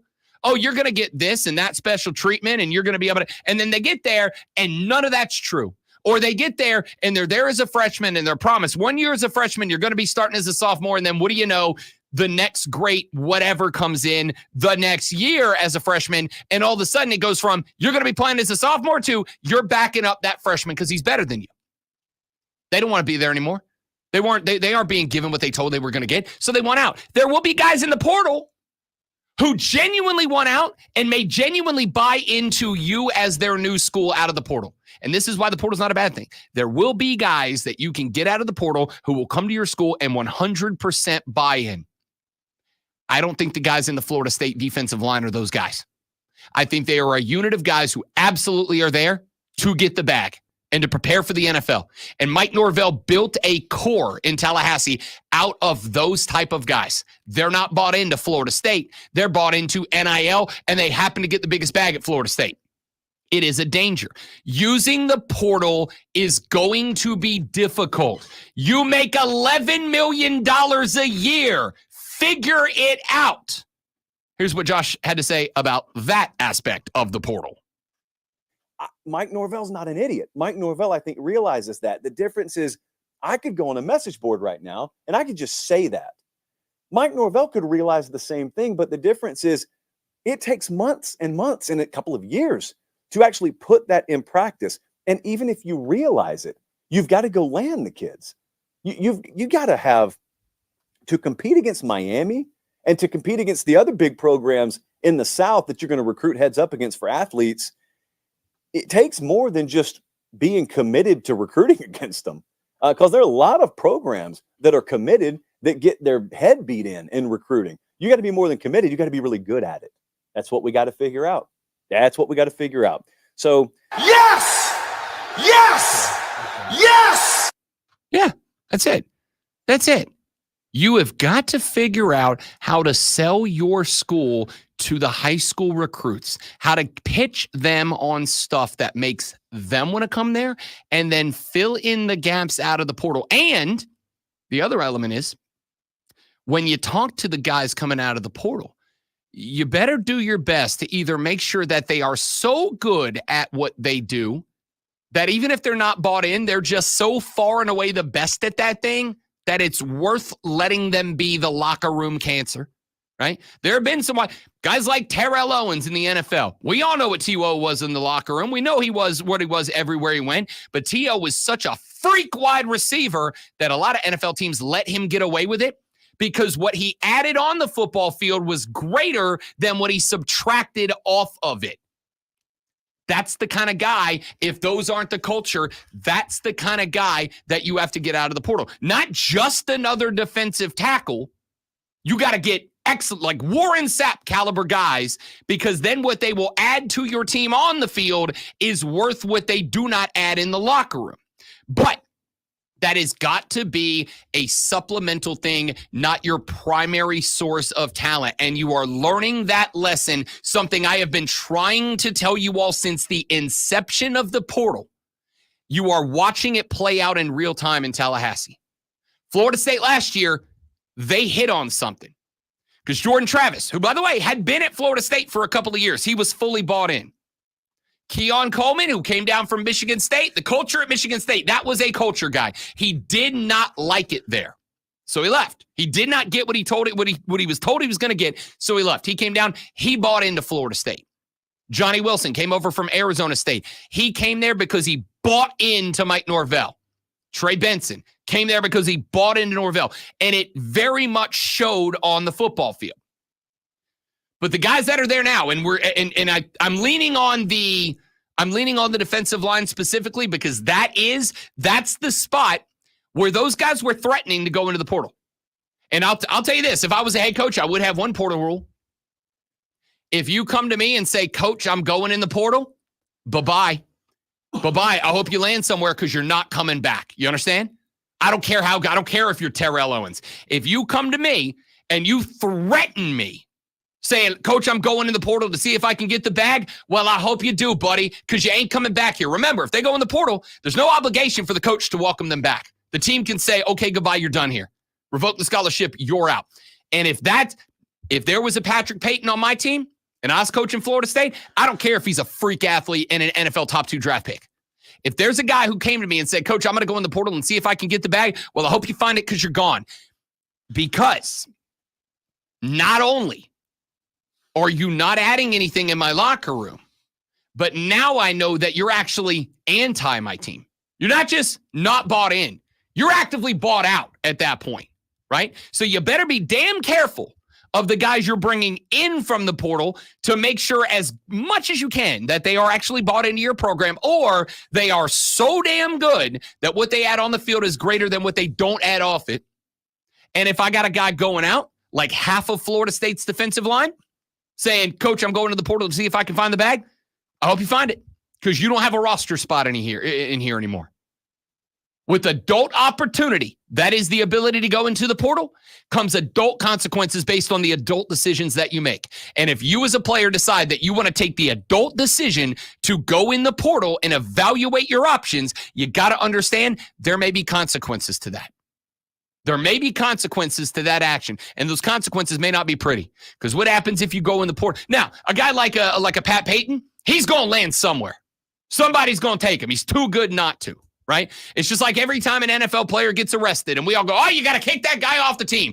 There's always another NFL team that signs that guy to a contract 3 days later, and they put out that stupid press release that goes, well, we here at the so-and-so's, we believe in second chances. We believe that he is truly apologetic for the actions, and we believe he's going to be a better person and teammate. Screw that, right? It's kind of the same thing. So I like what Pate has said here because it's what I've been saying the whole time. It's what I've been saying the whole time. If you go in the portal, if you come out of the portal, there's consequences for everybody. And again, same thing for the coaches, same thing for the teams. There's consequences for your usage of the portal in or out. If you bring in a bunch of guys from the portal to make up the core of your team and you get it wrong, and those guys are not guys that you can make up the core of a team with, you know what happens to you? You go 0-2 against Georgia Tech and Boston College. Your season ends before it began. You miss the playoffs a year after you went 13-0 and win the conference. That's what happens to you. There's consequences for everybody, not just the kids in the portal, but for the schools too. And Mike Norvell and the Florida State Seminoles are paying those consequences right now. Adult decisions, adult opportunities, adult consequences. And now for adult entertainment, Lonzo Ridds of Sports Flash. Dude, you gotta stop. Charlie Morton earned his 8th win of the season with a 5-inning, 2-run, 8-strikeout performance for the Atlanta Braves and a 3-0 win over Colorado. Atlanta attempts the sweep tonight, just a half game up on the Mets for the final wildcard spot.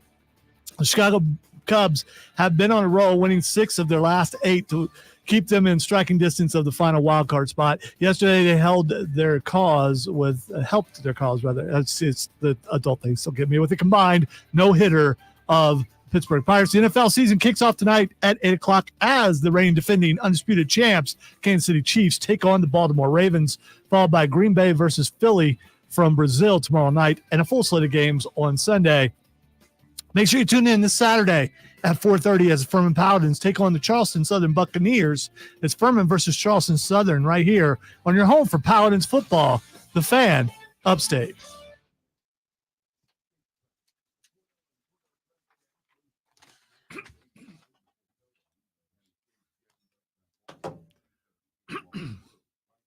He legitimately got me with that one.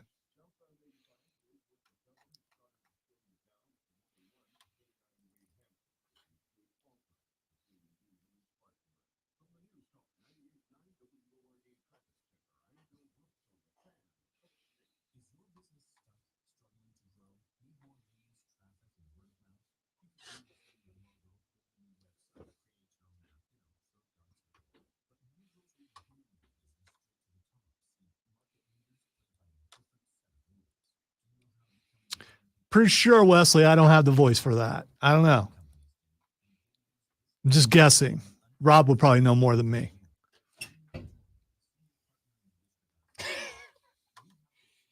There was a guy a long time ago. I don't know if he still does it. I don't even remember where he did it. But there was a guy who did play-by-play on adult entertainment videos. Mm-hmm. And they were freaking hilarious. He's like, look at the athletic prowess. That man is upside down. Like, it was hysterical. But he did it in like a traditional old school football announcer voice.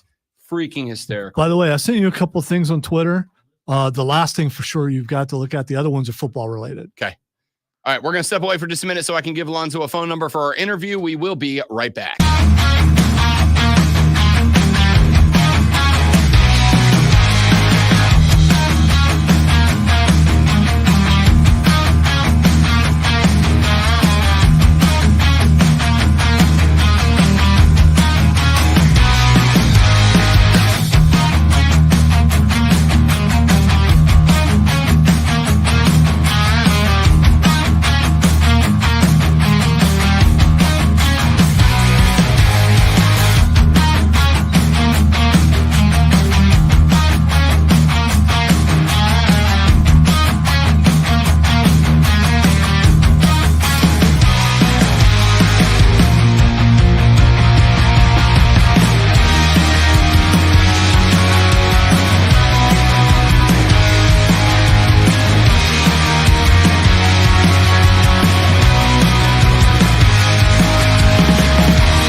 All right, dudes and dudettes, thanks for hanging in there.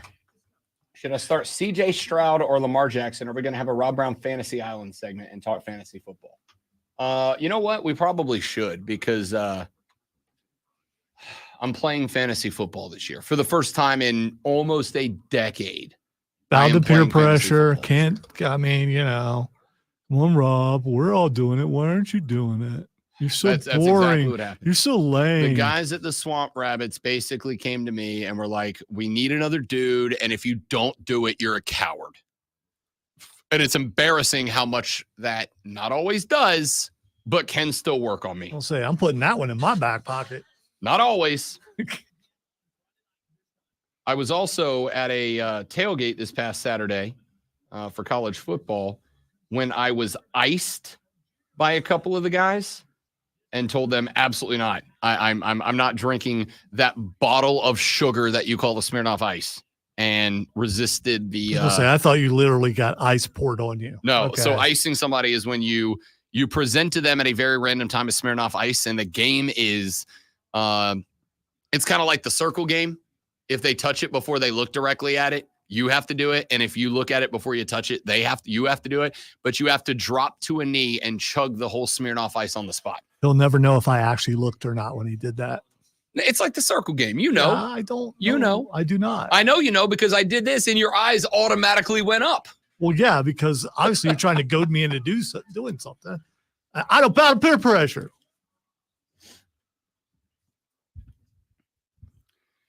The third hour of the Rob Brown Show goes now. Welcome back, ladies and gentlemen. This is the Fan Upstate. Rob Brown, the great one, Lonzo with you on a not just any old Thursday morning. We've had a lot of Thursdays in 2024, but this Thursday is special, my friends, because in 12 hours and some change, you and me and Lonzo and everybody are going to be sitting on couches and love chairs and lawn chairs and blankets and who knows what other surfaces around the upstate of South Carolina and watching a little NFL football. The Ravens and the Chiefs. I know. I could not agree more. A rematch of last year's AFC Championship game, potentially a preview of this year's AFC Championship game takes place this evening, and it matters. And as I've said a couple of times, remember, this game is actually really big. This is actually one of the biggest games of the year because the winner of this game is going to have a full one-game advantage over the other team for whomst gets to host the AFC Championship game. If you win this game and you end up with identical records at the end of the year, the winner of this game could very well host the AFC Championship game against the loser of this game. And if you're Lamar Jackson, you know how big that is. Mahomes has already come into your house and beat you a couple of times. You can't go to his house and beat him, especially not playoff Pat, because that's a different breed of cat. You know where I'm at? Kind of nailed that. So we'll talk some NFL football. Lonzo and I later in this hour will give you our projections, predictions, and prognostications for the AFC and the NFC West. Yes, we are both going with the Chiefs, but who do we pick in the NFC West? We'll give you that full breakdown later on in the hour. But now, ladies and gentlemen, I am very happy and pleased to welcome to the show for the first of many times making her Rob Brown Show debut. She is a beat writer who covers the Gamecocks of South Carolina for the Greenville News. Joining us now on the show, Miss Lulu Kesson joins us. Lulu, good morning. Welcome to the show. Super glad to have you.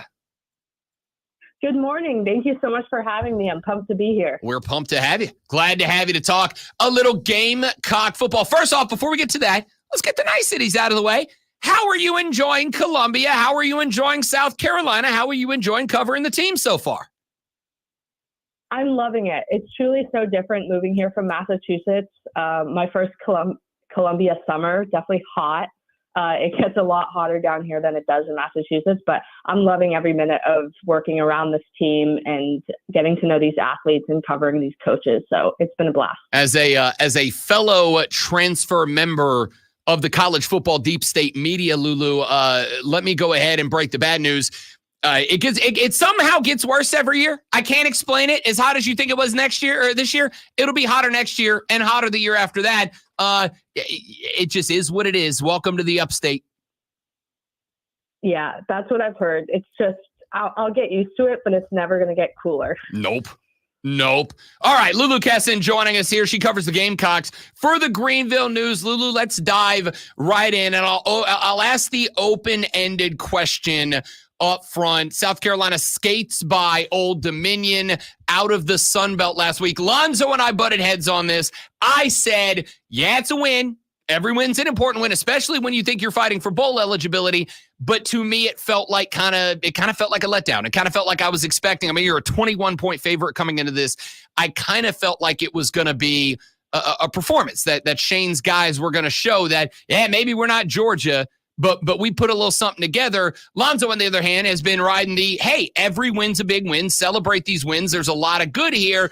Just your overall opinion on week one's performance against Old Dominion. Yeah, I think both of those points and perspectives are valid. Should they have won by a lot more than they did? Yes. I think Shane Beamer was probably the first to say that. In his post-game press conference, he didn't directly say, hey, we should have won by more, because I do think he's very careful to compliment Old Dominion. And don't get me wrong, they play a tricky defense. They have like a 3 safety defense, which makes it sort of hard with the run game. But at the same time, I do think expectations for Lenora Sellers in the offense were a bit high. Somewhat valid, I guess. It's a little tricky. Lenoris, when he played as a true freshman, especially that like 50-yard touchdown he had against Furman, like you see that and you expect him to nail his receivers downfield every single time when he's actually the starting quarterback. And obviously he didn't do that. So I think in a sense, a win is a win. I don't think game ones really in any sport should be a blanket statement for the season, especially this year with a team like South Carolina, where they might be fighting for wins late in the season, just given the strength of schedule and somewhat of the rebuilding year or kind of transformative year they're having. But I think in general, looking at this win and looking at how they played against Old Dominion, it was more alarming, I think, the lack of chemistry in some ways than necessarily the fact that they only won by, I think the finals 23-19. So, yes, they barely got by a Sun Belt team week one, but I definitely think that it's going to look like a different team by week 4, 5, or 6. Talk to me about Lenoris, because I did turn around yesterday on the show, Lulu, and say there's really 2 or 3 plays in this game that I think are the difference between a 23-19 game and maybe like a 30-12 game. A couple of them were drops from the wide receivers. And I know Shane either yesterday or Tuesday in a presser said, hey, look, we're gelling as a wide receiver room. It's a young wide receiver room. We got to get him on the same page with a QB who is officially QB1 for the first time. And this was game 1. Can you talk to me a little bit about the connection between Lenoris and the wide receivers? Do you expect that it is one that is going to get better? Do you expect the drops to decrease? Or do you think that that's something that Carolina fans are going to see maybe be a bugaboo throughout the year? Yeah, so that was sort of my main question for Beamer and offensive coordinator Dowell Loggins this week.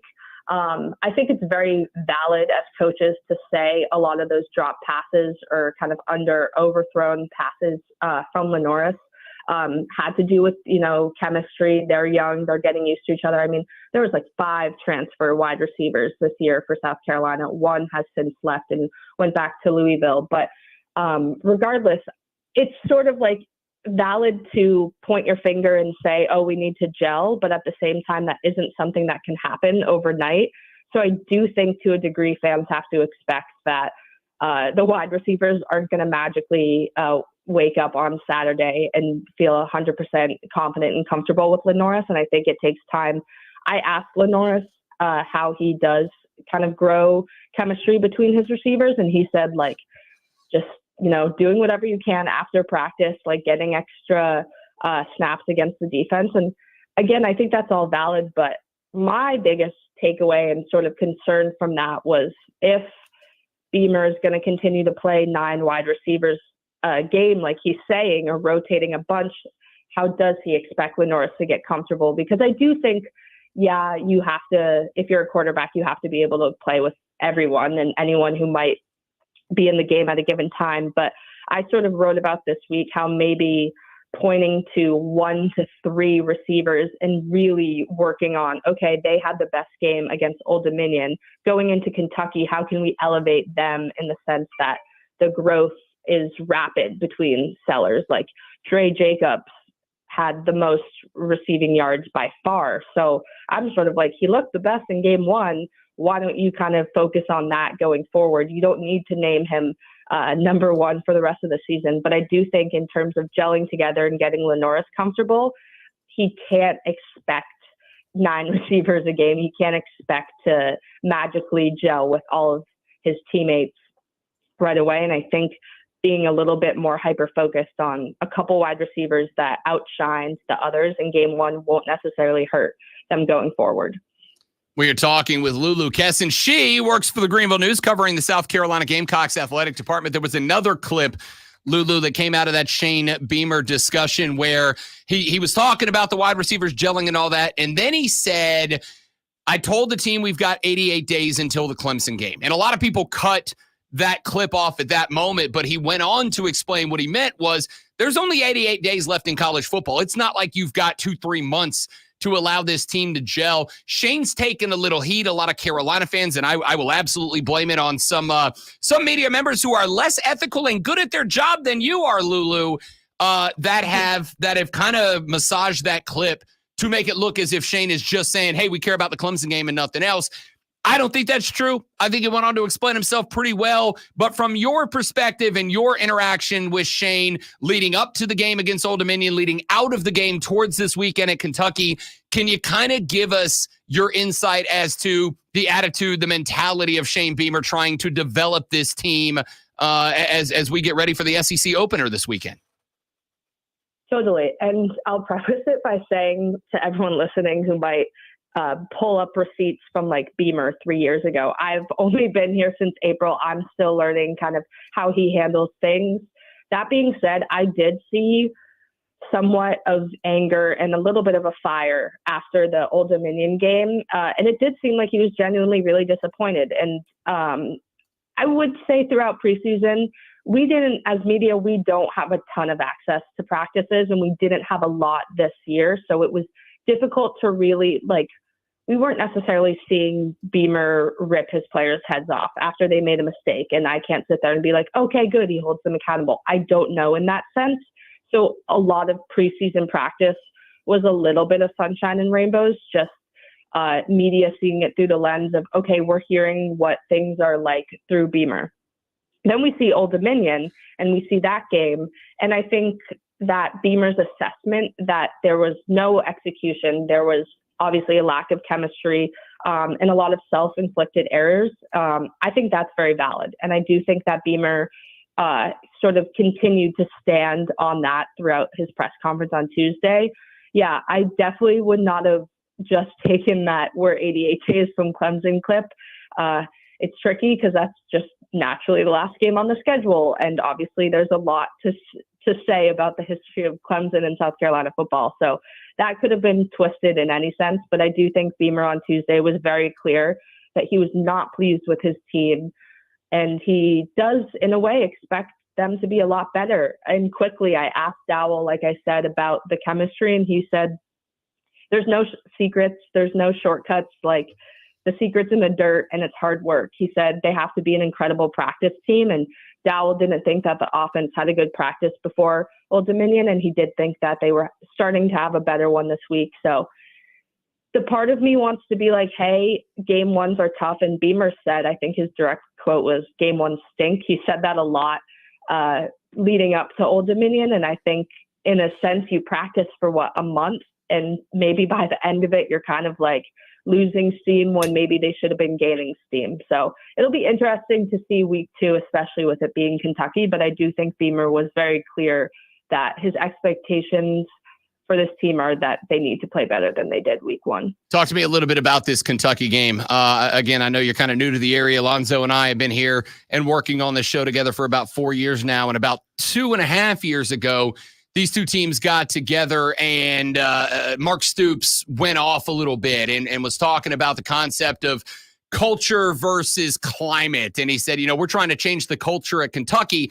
And he very much singled out Shane, though not by name. He said, when you're dancing in the locker room and wearing funny glasses and making Instagram reels, that are comedy skits, that's changing the climate, not the culture. And I kind of think Shane took that a little personally. And then they came out and beat Kentucky in that next game. This is kind of developed almost into kind of like a minor rivalry game, if only between the coaches, not the teams themselves. But it also adds a little pressure, in my opinion, to win this game this Saturday. It is still going to be a game where South Carolina is going to have to play as close to flawlessly as they can get. What are your early impressions on South Carolina going to Lexington? Yeah, so I caught up on the whole sunglass gate, as some of us media members call it, yesterday, and the whole thing with Beamer and Stoops and the hat and everything. And I have thoughts on that. But in terms of the actual game, it's tricky playing Kentucky this early. It's actually, I was looking through game notes yesterday. It's since, I know for sure since South Carolina joined the SEC that this is the earliest these two teams have ever played each other. Last year, I believe it was week 11. The year before, it was October 8th. So like a little bit more into the season. And I think that's an added layer. It's not only that both of each team's first conference game of the year, but it's normally that like late season must-win game. And I think if it fell after South Carolina faces Ole Miss, Alabama, Oklahoma, it would be a much different story. But it's tricky. Like you said, Lenora Sellers and South Carolina as a whole, but particularly Lenora kind of has to be flawless, and that's a lot to ask from a true freshman week 2. But at the same time, he's in the position, and you do have to keep that high standard no matter what his age is. So it's tricky. Kentucky has some really good players on defense. Deion Walker, Shane Beamer referred to as a game wrecker.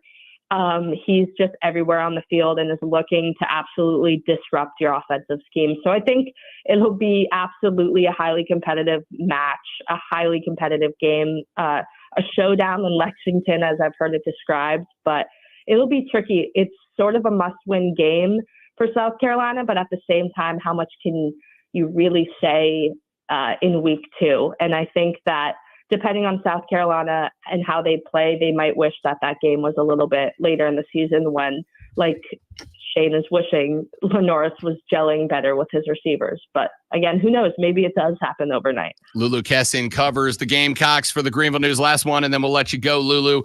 I have said a number of times, like, bowl eligibility to me is probably the standard expectation for South Carolina fans. They knew it was going to be a development year as much as they wanted to grow from last year, but 6 wins might be kind of the minimum, or else there may be some uncomfortable conversations around Shane Beamer next year. I have gone on the record and said, if they do not get a win against Kentucky, I don't think there is a path to 6 wins elsewhere because of the difficulty of schedule. Do you agree with that? And how important do you think this Kentucky game and getting a result for the Gamecocks is in the grand scheme of the 2024 season? Yes, I do. I will go on the record and say that I agree there. I do think if South Carolina can't find a way to beat Kentucky, I do think that their path to 6 wins dwindles, and it's hard, and it's going to be a much different season if they don't come out with a win on Saturday. It won't be easy, and it's nothing like the stakes of Old Dominion, that's for sure. The expectations are different. They're the underdog in this matchup, but I do think Kentucky is a very telling win, and it's a very important game, I'll say, for the Gamecocks looking at the entire season. Lulu Kessin covers the Gamecocks for the Greenville News. She makes her Rob Brown Show debut today. She will be joining us moving forward on Thursdays at 8 a.m. We will do it through the rest of football season, into the basketball season, and around the calendar for as long as Lulu is willing to grace us with her presence. Phenomenal stuff, ma'am. Thank you very much. We are glad to have you here on the show. Thank you so much. I'm glad to be here. Excellent. Lulu Kessin from the Greenville News. Thank you so much for joining us. We got to run to a break. Winzo and I come back here in just a moment. we run through the audio blitz. I got some clips that we pulled off of social media over the past couple of days. Some of my favorite audio that I want to run for you and give a brief thought or two on each. And then we will wrap up the hour by making our predictions for the NFC and AFC West. That's coming up on the Rob Brown Show in the Fan Upstate. New line. All right, guys, quick read. We're coming right back. Y'all stay right there for me, please, and thank you.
can say sincerely, I do not, Stephen, good morning, buddy. I don't hurt as much and as often as I did when I was almost 270 pounds.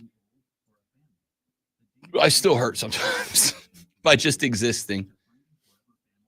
That doesn't get better. No, I didn't expect that it would. Yeah. For the record, catcher caught the ball in the air. He It did. didn't bounce. He did. That's for pushing the ball off of a giant movie effects arm and hand. It's pretty impressive.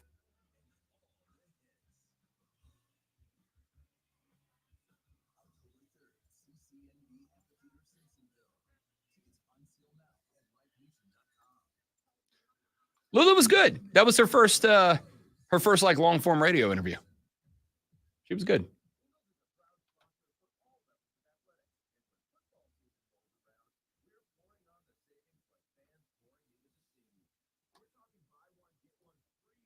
My silence doesn't mean that I disagreed. I was just, yes, she was good.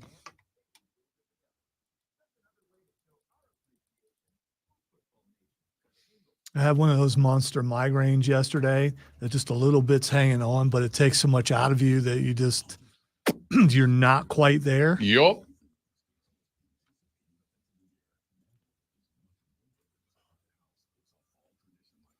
I get a migraine about once a year. And when I do, I'm out of commission for a minute. It usually takes about 6-8 hours to get it to go away. But I don't bounce back from that. Like the migraine's gone away, but I'm still hurt. Fell asleep sometime after 6, woke back up, watched wrestling mostly. Fell asleep a couple of times in that, then went to bed and actually slept through almost the entire night. Something I don't do anymore. So when you get old, you got to pee a lot at night. I don't know why that is. Yeah.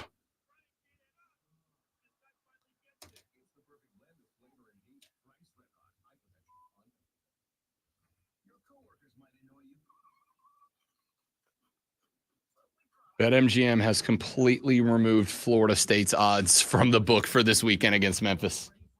Wow. Because they were 1.5 point favorites at home, and the money was coming in on Memphis to cover, which means win. Have you seen the odds for it tonight? I can find them. Let's see, Chaw. The Chiefs at home are -3. Exactly. Which means Vegas thinks this is a coin flip of a football game. And they're not wrong. I thought it was 3.5 yesterday. It was, but it is moved. Well, I should say that the bettors believe that it is 3.5. 3 friends in the next break.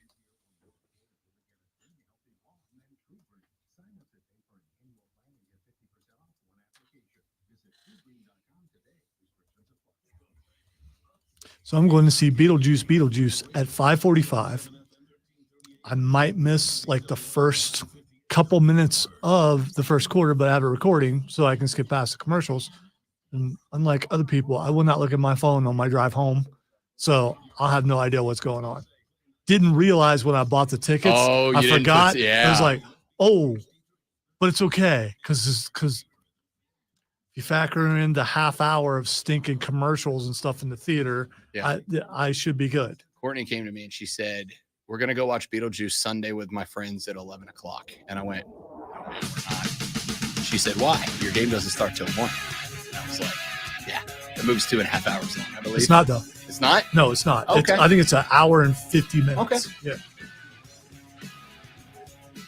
The Rob Brown Show continues. It is the Fan Upstate. Going to run very quickly here through a very short version of the audio blitz. Some of the sound bites that we have found over the last couple of days that stuck out to me for one reason or the next. This one is a little bit of an older one, but we've talked a lot of baseball on the show. I'm going to keep talking baseball on the show. This is a clip from the old Sports Science show about hitting a baseball. And I want you to really listen to the numbers because you always hear hitting a baseball is the hardest thing to do in sports. But they actually went on to explain why, and I find it interesting. The distance from the rubber to home plate is 60 feet 6 inches. Subtracting 5 or 6 feet to account for the pitcher's stride, it takes a fastball traveling at 90 to 95 miles an hour about 400 milliseconds to get from the pitcher's hand to the catcher's mitt. The batter is already at a disadvantage because it takes the human brain around 80 to 100 milliseconds just to process the image that the eyes are taking in. On top of that, it's going to take 150 milliseconds on average to get his bat around to meet the ball, and 25 milliseconds for his brain to send the signal to his body to swing. That leaves him with just 125 milliseconds to gauge the pitch and decide whether or not to go for it. To put this in perspective, it takes 300 to 400 milliseconds just to blink. If the pitch looks good, the batter has a 7 millisecond window to meet the ball in a position where he will put it in play. If he's too early or too late, the best he can hope for is a foul ball. Is that not wild? You have to decide if to swing, where to swing, and how to swing. You have the amount of time that it takes you to blink. It is literally a decision that must be made in the blink of an eye. The blink of an eye is how long you have to decide if to swing, where to swing, and how to swing. And then if you do make the decision of if to swing, how to swing, and where to swing, you have approximately 0.07% of that blink of an eye to put the bat in the right place. Statistically speaking, it should be theoretically impossible to hit a baseball with the exception of blind luck. It should, especially considering the numbers that they used right there are for a pitch that is 90 to 95 miles an hour. Paul Skeens throws the ball 103, almost 10 full miles an hour faster than they took into account for those numbers. It should be impossible, with the exception of occasional blind luck, to hit a baseball. And the fact that Major League Baseball players can not only do it, but the best can do it a third of the time is pretty freaking spectacular. Let me give you another clip. This clip comes from Fox Sports Knox. It is a radio station, Fox Sports, out of Knoxville, Tennessee. They were discussing the SEC this past weekend, week 1 in SEC football, and they received a call. And it got a little interesting. Lonzo, as a radio guy, you live for these calls, and that's all that I need to tell you. And they're Florida recruits. These guys are good. That's why I think they'd pull the trigger pretty quickly on getting rid of Billy. Get off the damn sports radio. It doesn't matter to your family. It's a loser situation. My dad needs your help.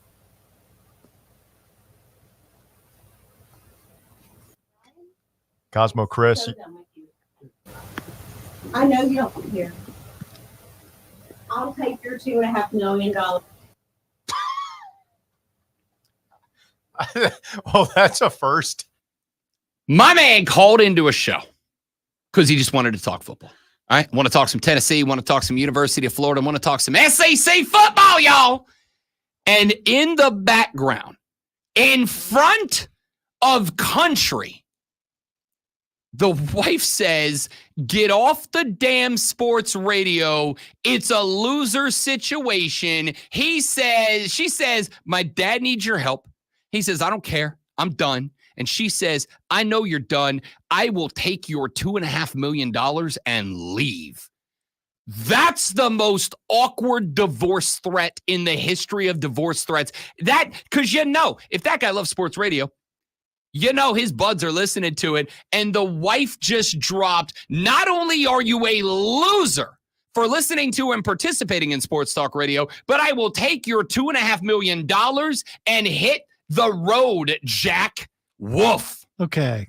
How's that dude have $2 million? What are you saying? People who are very smart and financially lucrative don't listen to sports talk radio? Well, are you saying none of our listeners have money? According to her, it's a loser thing to do. So what is my dude winning in to have that much money for her to take? I don't know. All I know is she doesn't know or give a rat's patootie that she is on the radio live putting my dude's business out there. And for the record, I want to go, oh, it's a work. I want to go, oh, she's I'm going to tell you straight up. The fact that, so in the middle, you heard the change. I had to dramatically amplify the volume because she was off in the background. This is legitimate. All right. This is legitimate because if it's acted and you want it on the radio, she's right up next to the guy's head saying it so it can be heard. She is clearly on the other side of the room, doesn't want to be anywhere near this dude. And she said, get off the damn sports radio. It's a loser situation. Ma'am, I am hurt. I am offended. I am my flabbers are gasted by your very rude comment about what I do for a living. I mean, I am a loser, but I don't need you saying it on the radio, ma'am. Oh, that's gotta sting because the minute that guy hung up on the loser situation of being on the damn sports radio, my guy's phone line blew up with text. The boy's going, oh, guess you can't go golfing this weekend. Guess we're not tailgating next weekend. All right, so woof. Again, it's me, but I think it's a work. It's absolutely not a work because of the money amount. If she just said I'm leaving you, that's fine. But throwing out that much money, I don't believe it. I want to live in your world where nothing bad ever happens. I don't know. Be amazing. How many people do you know who have $2 million for their disgruntled wife to take? Here's the fun thing about people who have that much money. You don't know. That's why they have it. That's what my old man taught me growing up. The guy who has millions is the guy driving the 03 Corolla and never letting you know that he's got it. And that's how he keeps it. That's how he keeps it. That's why nobody's calling him asking for help in buying a boat. I believe that is possible in certain situations, but I also think that people who have that much money flaunt it. I can tell you as the 1%er I am. It's not always true. I believe that call to be real. That's woof. That's a rough call to have your life broadcasted like that on a live loser sports situation radio show. Lonzo and I predict the AFC and NFC West next on the Fan Upstate. Good friends. All right, guys, one more quick live, and we're back. Stay right there for me.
Bless you. Glad I came back just in time to sneeze all directly into your ear holes. Sorry about that, America. That's my bad. At least you guys weren't in danger of getting any on you. I turned my head. I'm Yeah, not I know. I'm not a savage. I know, but I do believe that snot can bounce. I'm just saying. Bounce? Yes. You need a doctor. Well, I didn't say my snot, did I? You know, the thing about snot is sometimes it has other stuff in it, which can bounce. Now at Staples, the more you print, the more you save. Up to 30% off. Plus, you save even more with hundreds of deals throughout the store. Ends 9 exclusions apply. Visit staples.com/print for details. Why choose a Sleep Number smart bed? Can I make my side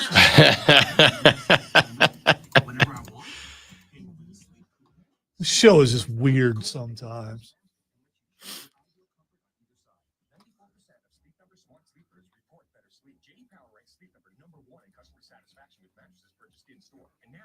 Biggest sale of the year. Save 50% on the Sleep Number limited edition smart bed. Limited time. For JD Power 2023 award information, visit jdpower.com/awards. To find a store near you, visit sleepnumber.com. From the Angles Market Studio, the Upstate.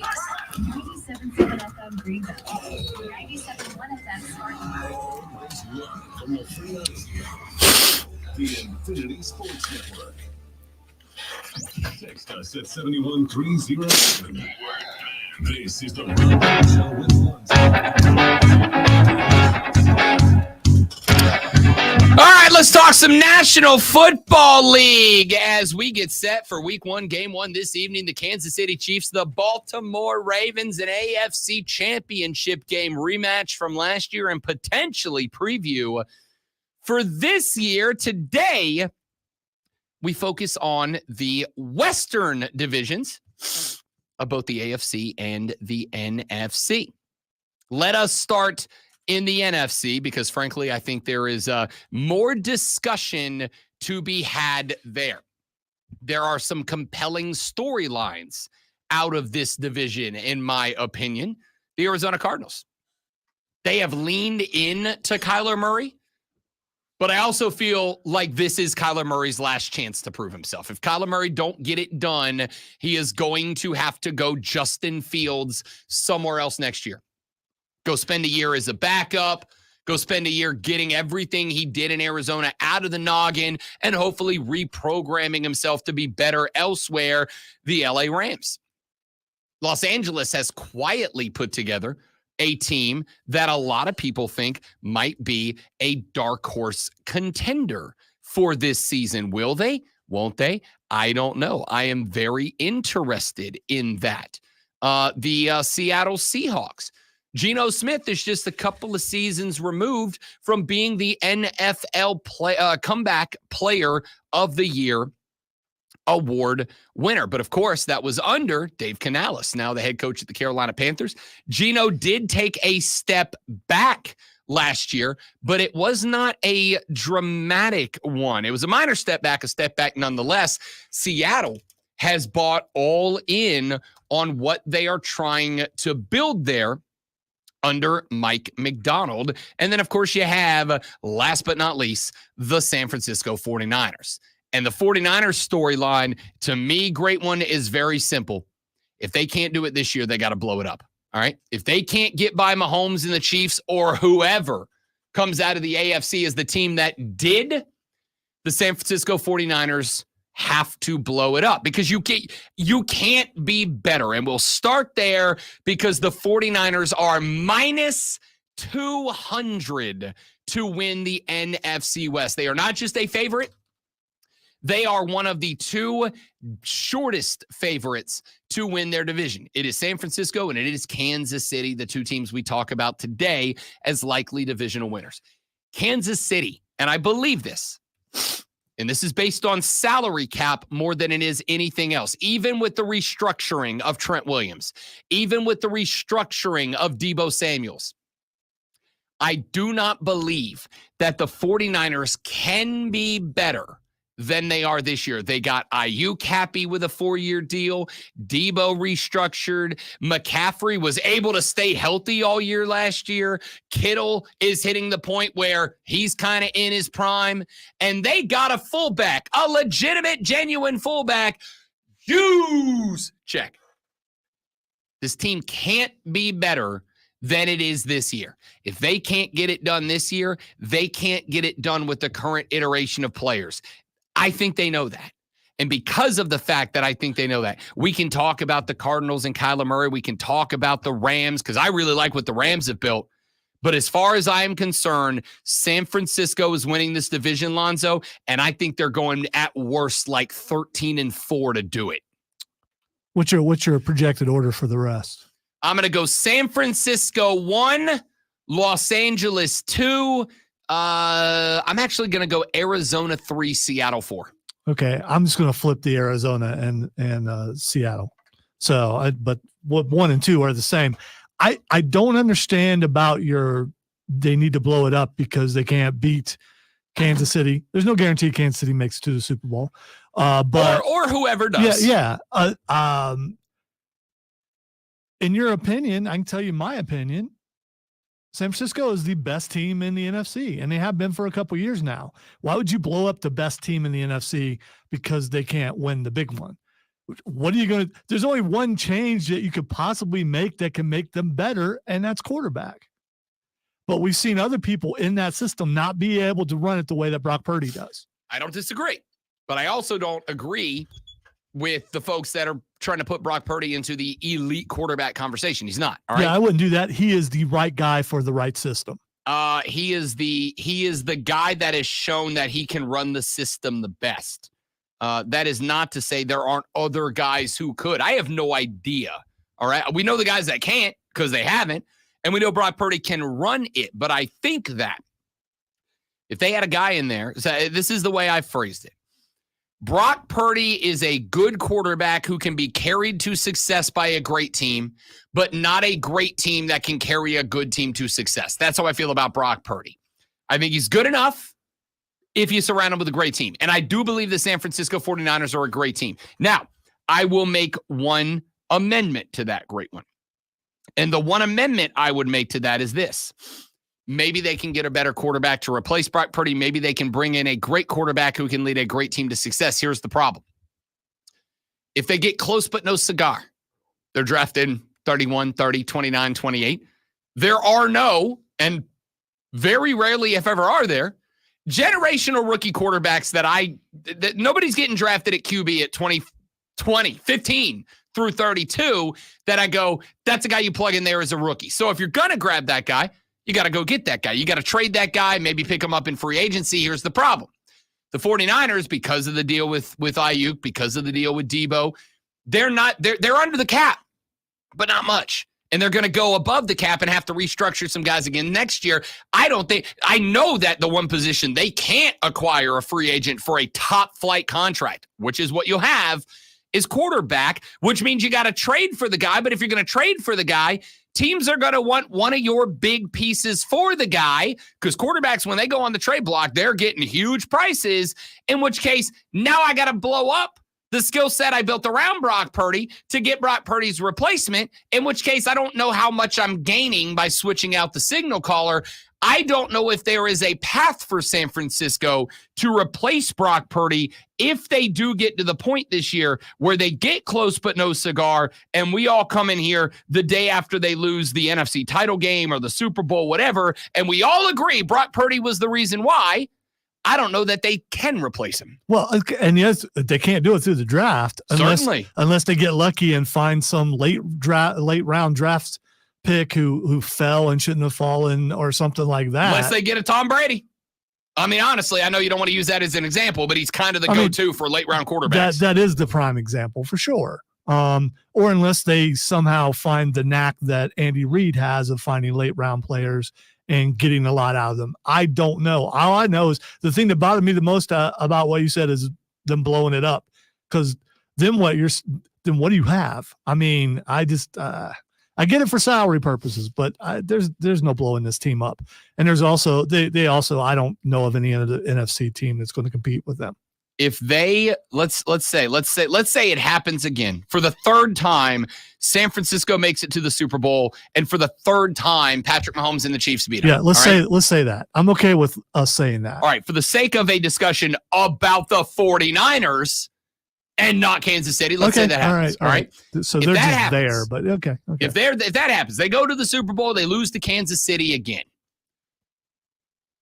How many more times are you going to run that back? It's happened 3 times, theoretically. It's happened 3 times. At some point, this is just like when colleges have coaches that hang around forever and they're legends, they're icons, but they're turning in 2, 3, 4, 5, 6, 8, and 4 seasons. At some point, you got to go. As much as we love it, as much as we appreciate it, as much as we want to celebrate it, at the end of the day, kind of tired of being the bridesmaid. I want to put on the pretty white dress too.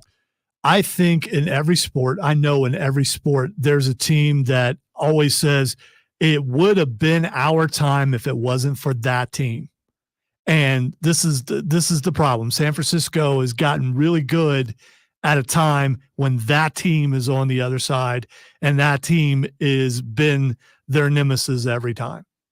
And it happens all the time. That great boxer comes up, beats everybody except for that one guy.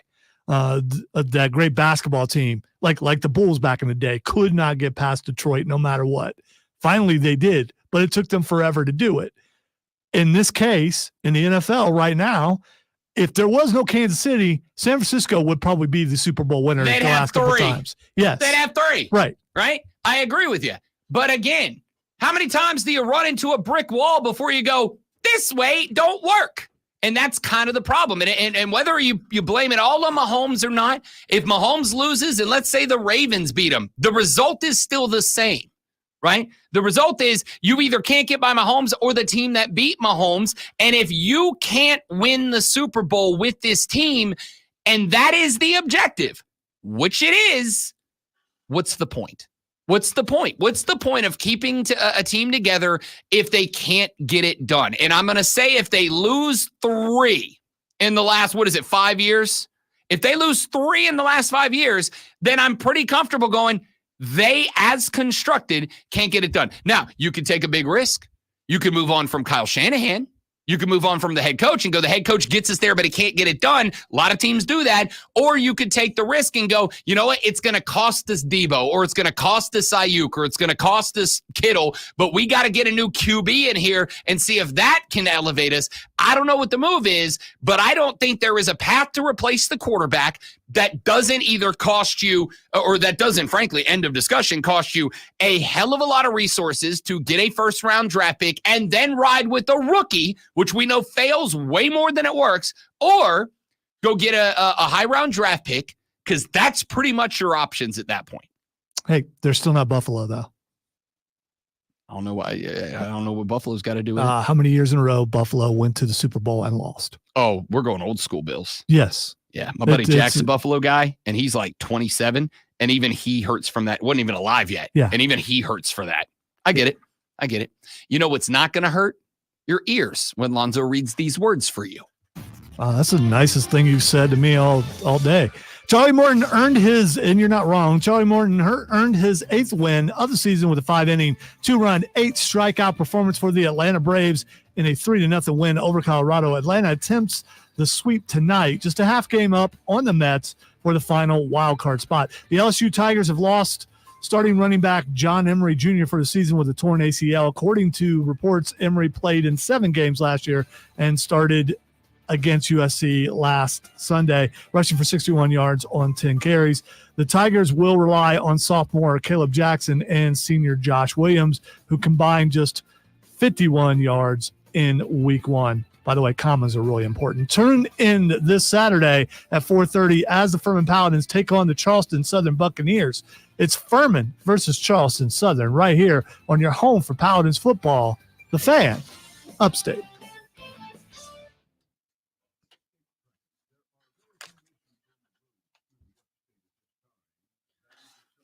I need more commas. Didn't have no commas in there. There's a reason I wanted to skip that one.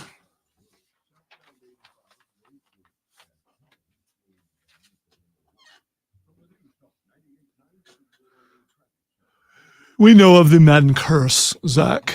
We do. I don't think it always hits, though. It did for a while, but I'm not as much lately, I don't think.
Mad World, next break. Mad World, next break.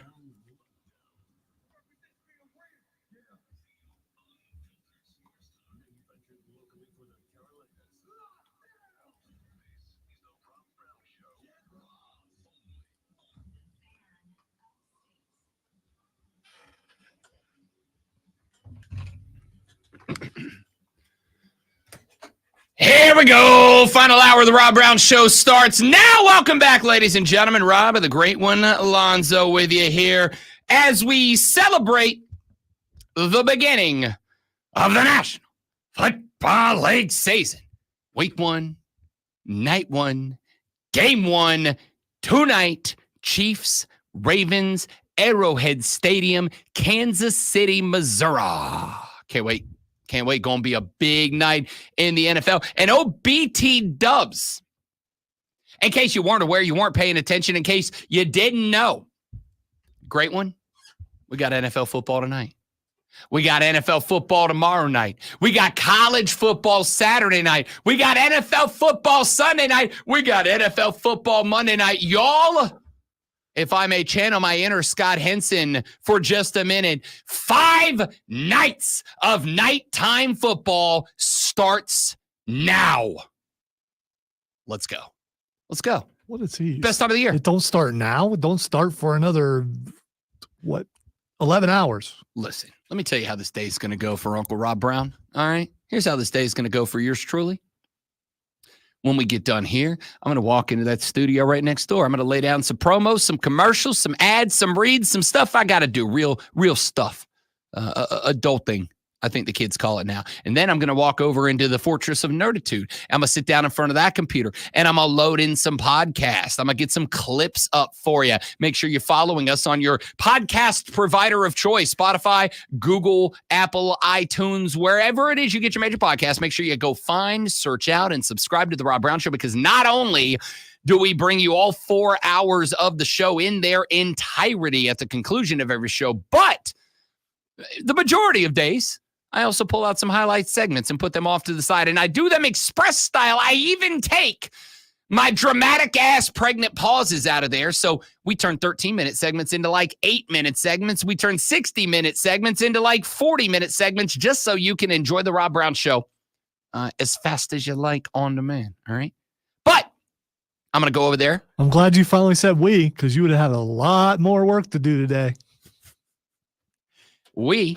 Lonzo is going to put the hours in. I'm going to put the highlight segments up. We are going to provide you with all of the entertainment that you could possibly need. And then when I'm done with that, I'm going to drive over. I'm going to go meet the lady friend for lunch. We're going to have a nice, lovely afternoon snack together. Then I'm going to go back to the house. I'm going to put on some shorts. I'm going to go to the gym. All right. I'm going to hit the old Peloton for about an hour, get in 20, 25 miles of biking. Then I'm going to hit the weights because your boy has dropped the LBs. But per the fiance, I have a saggy ass. So I got to hit the squat rack a little bit, try to get that excellent round lifted booty back. All right. I look good in the jacket. Now I got to look good in the pants. Got to get the seat right. And then I'm going to go from there. I'm going to go back to the house. By then, should be about 3:30 in the afternoon. Rob Brown's going to lay his adorable little head down in the bed, catch him about an hour and a half long siesta. Then at 5:30, I'm going to meet up with the lady friend again. We're going to go meet up.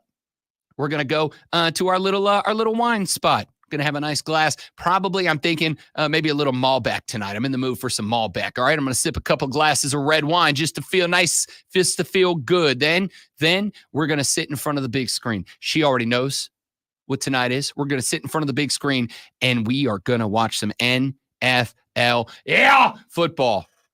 All those things that I am doing, I do most days. All right. I do the promos, we do the podcast, I do the lunch, I do the dog walking, I do the gym going, I do the siesta-ing. I do all those things because they're just part of my day, my rhythm, my routine. You know why I'm doing them today, great one? Because when this show comes off the air, I'm going to have about 10 hours that I got to kill. I got to make them fly. And doing things makes time go by. I need the 10 hours? I need the 10 hours from when we turn off this microphone for the last time at 10 a.m.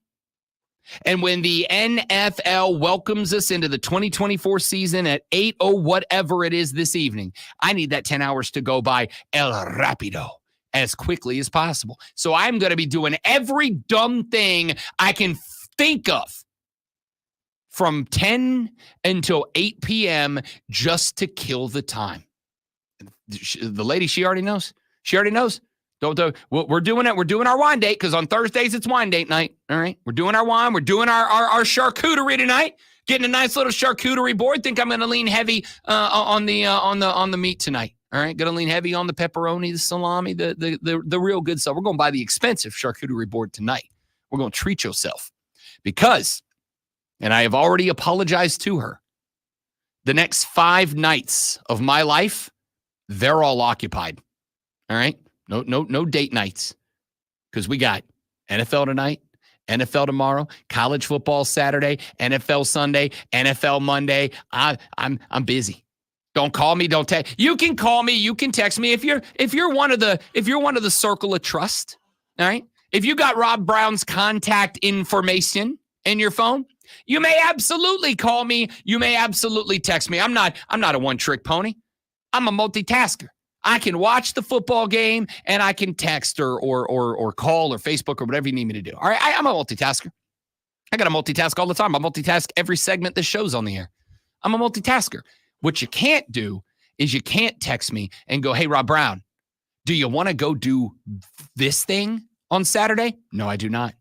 Hey, Rob Brown, Sunday night, would you like to go out to this place? Sure, if they got a big screen hanging on the wall, and if you can guarantee me that that big screen is going to have football on it. If the answer to that is yes, yeah, I'll go.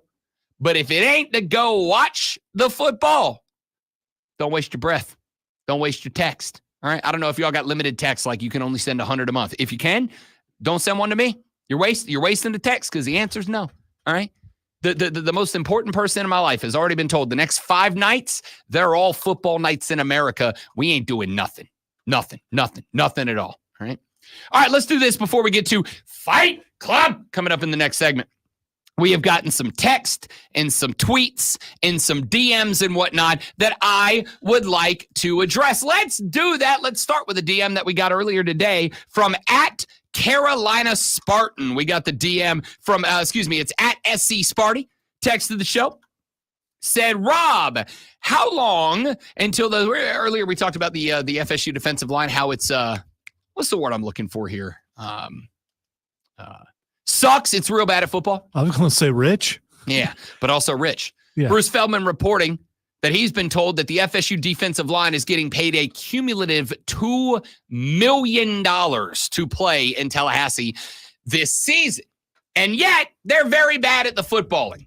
@SC Sparty said, Rob, how long until those FSU guys who got stacks, his emphasis, not mine, to stay opt out since the season is shot to protect their bodies for the NFL. This is why NIL is going to collapse. Money for stuff like this won't exist without a return on relevance, not from business people. What's sad is I support the players protecting their bodies. Why risk your career for a meaningless exhibition game, but they will get big-time heat, even worse than before?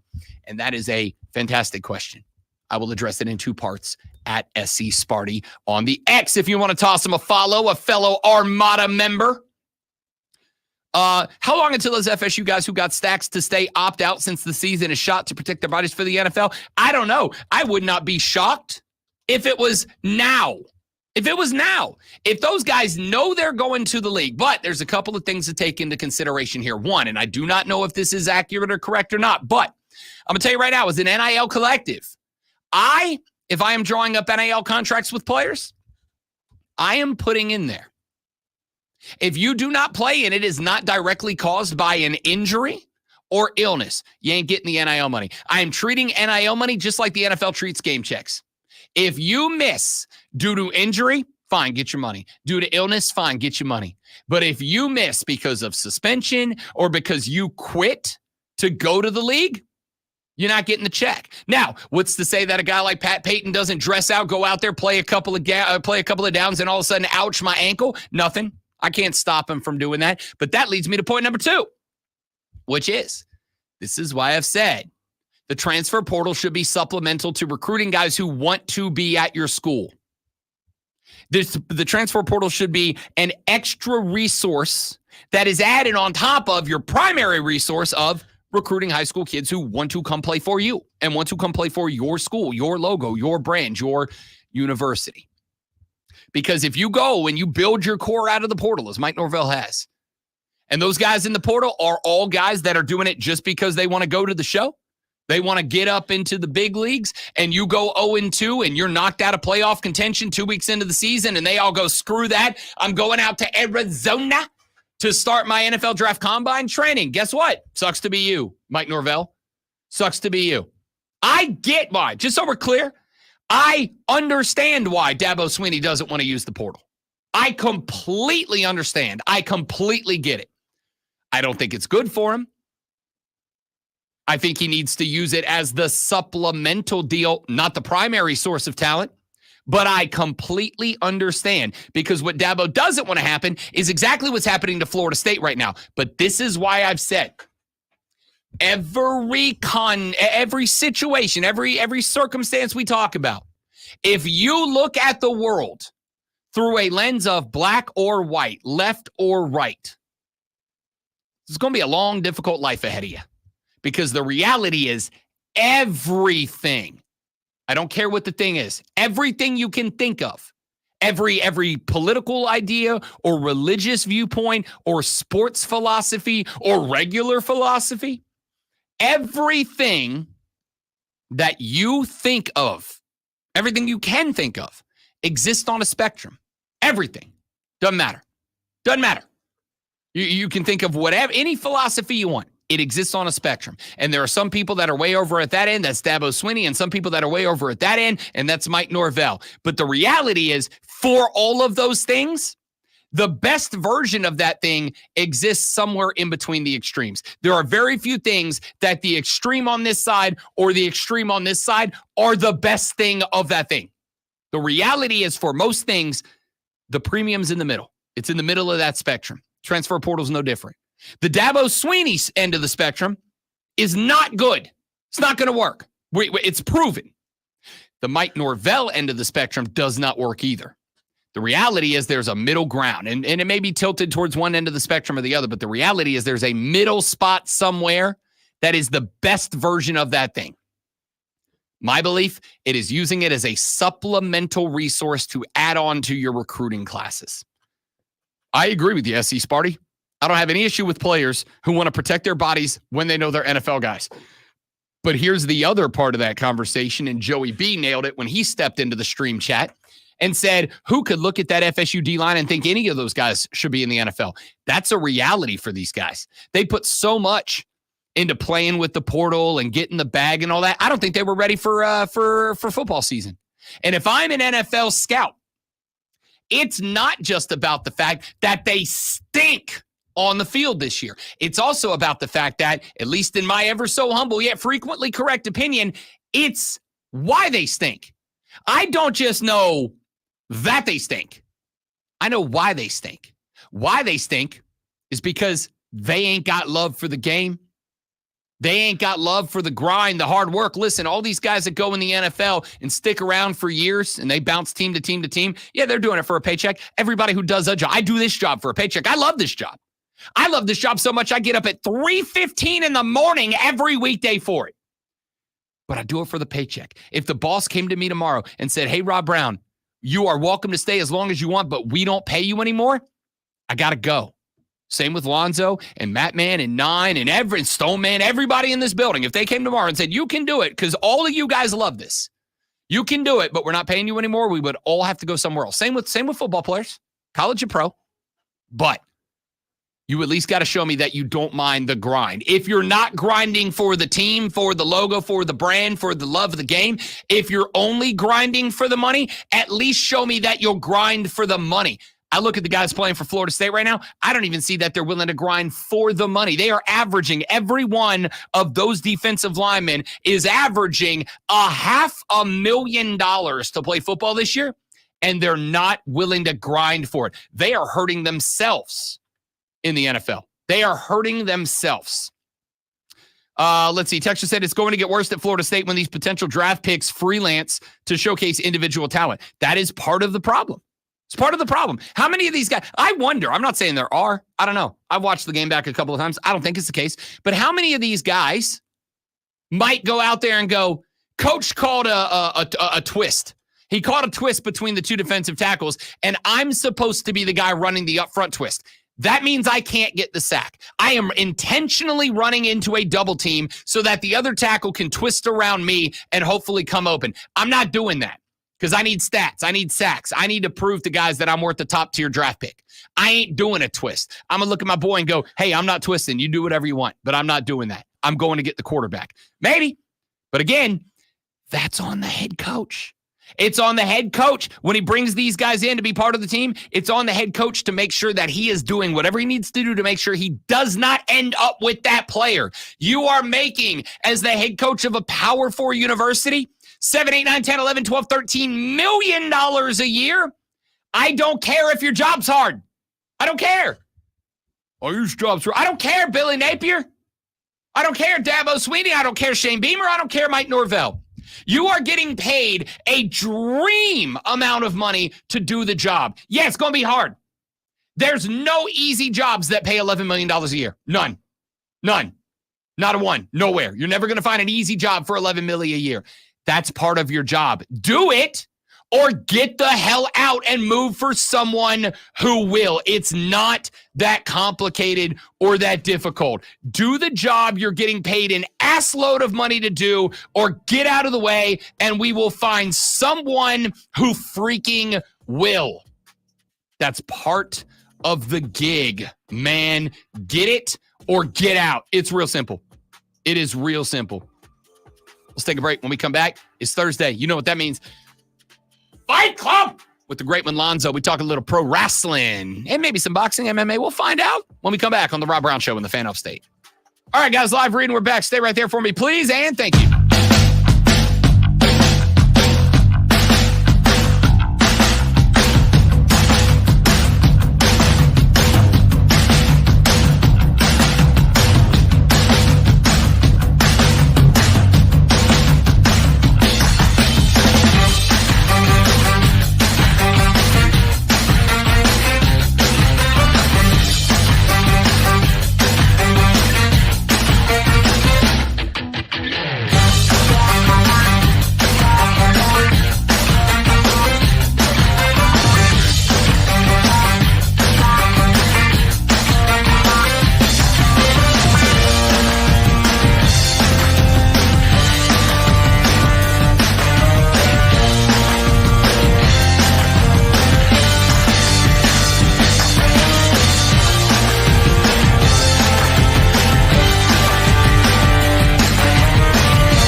She may do nothing now, Leslie, but she did something at some point.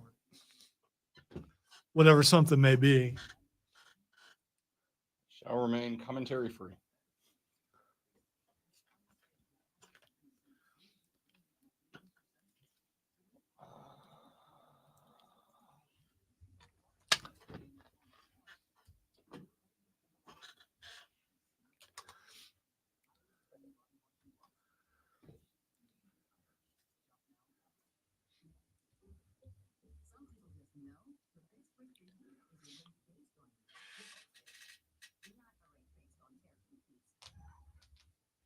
How does Jalen Hurts prove struggles are behind him? I don't know. Go play good. I'm guessing that will probably help. Maybe. Like,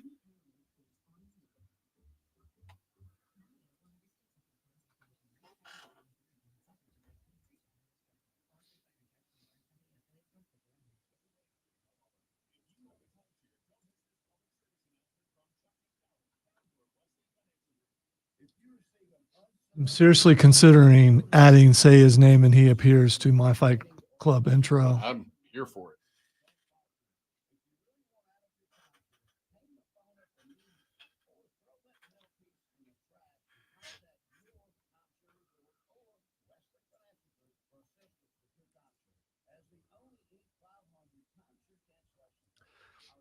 Leslie, that was so last hour. Moving on to this hour. And we're not revisiting last hour, although you can if you want to go back on the stream or on the Odyssey app or our website.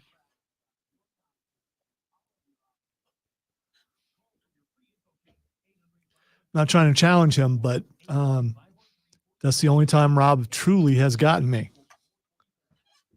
That one was good. That was one of my better ones so Yeah, far. yeah. I was real proud of that one.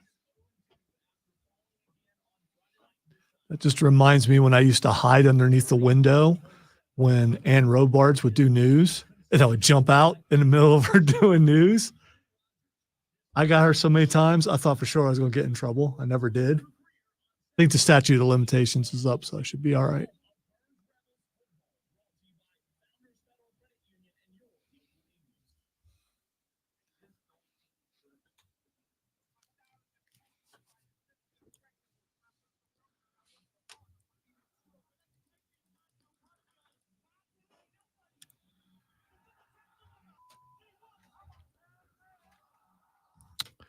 Proof that even when someone feels like Mike Tyson has hit them in the head, even though he's 58 now or whatever, a bunch of times, that we soldier forward and do what we do.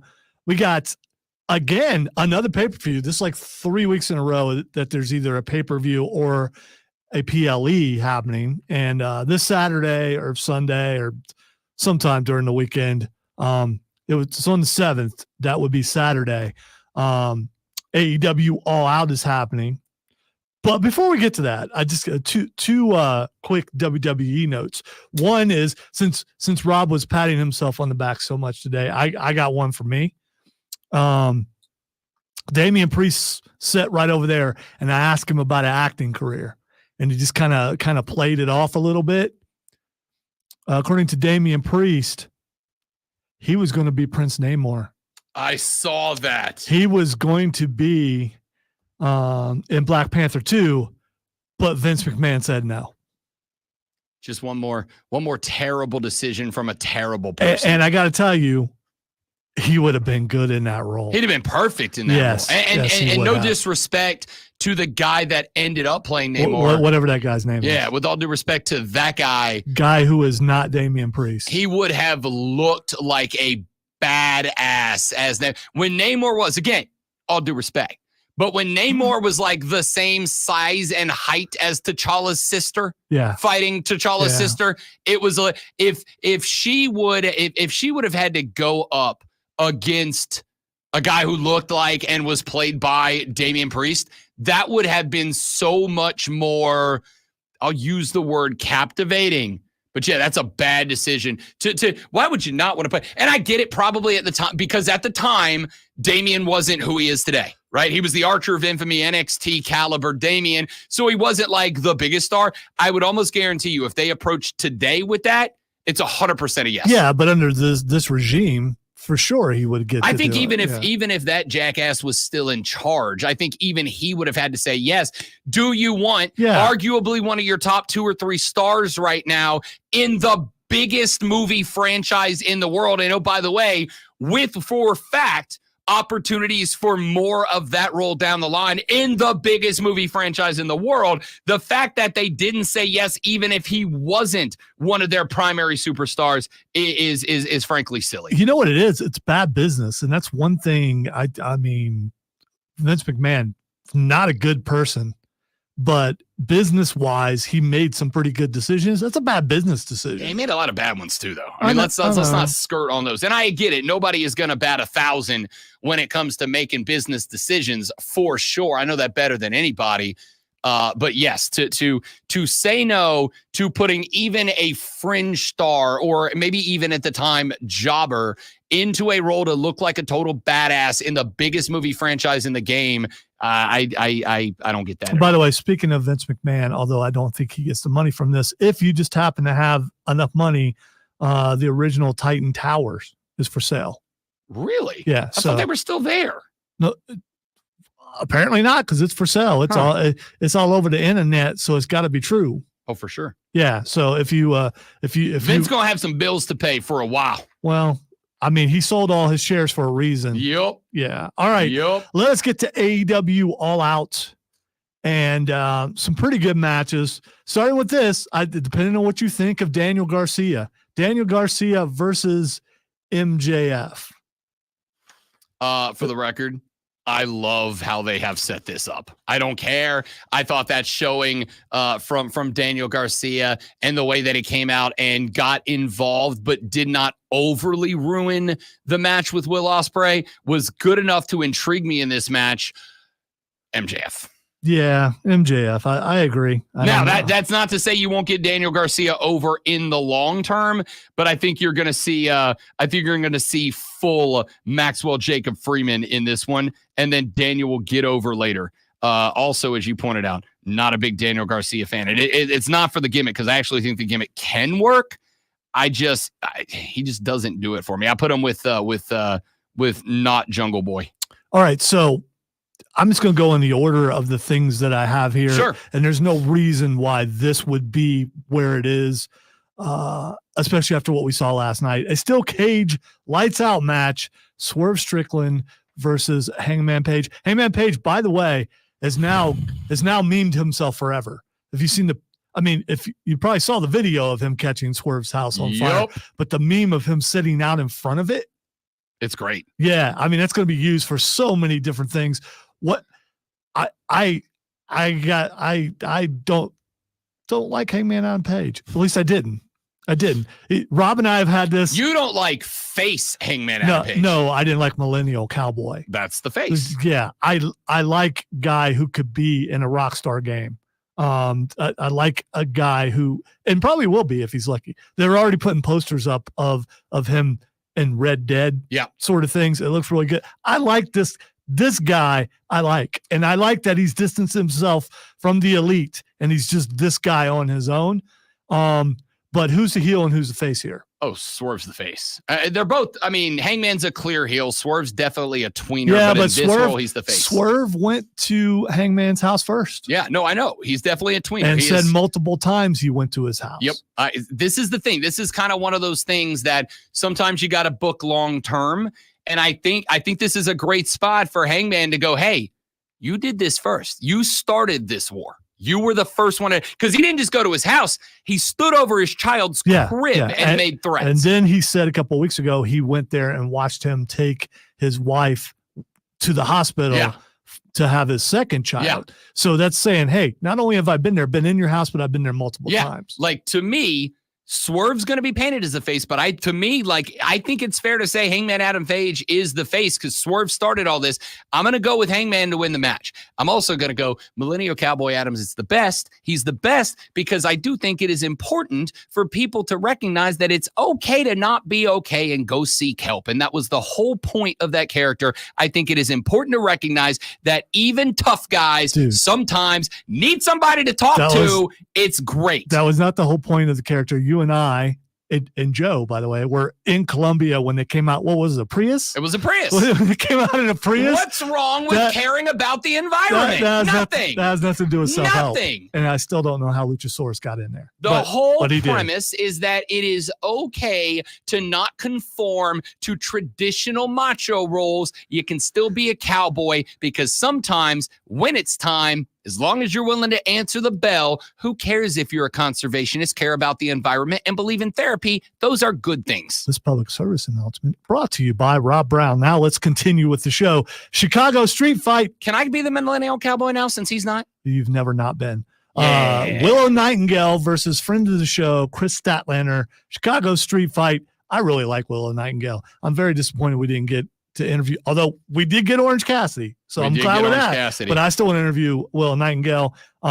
Chris Statlander, by the way, awesome interview. Phenomenal. She was great. We haven't really had any bad interviews. I've only had one. I'm not going to say him by name because I do think it was a bad spot. I want to point out I said we. Oh, fair. This one was one that unfortunately was at a time where Lonzo couldn't be here.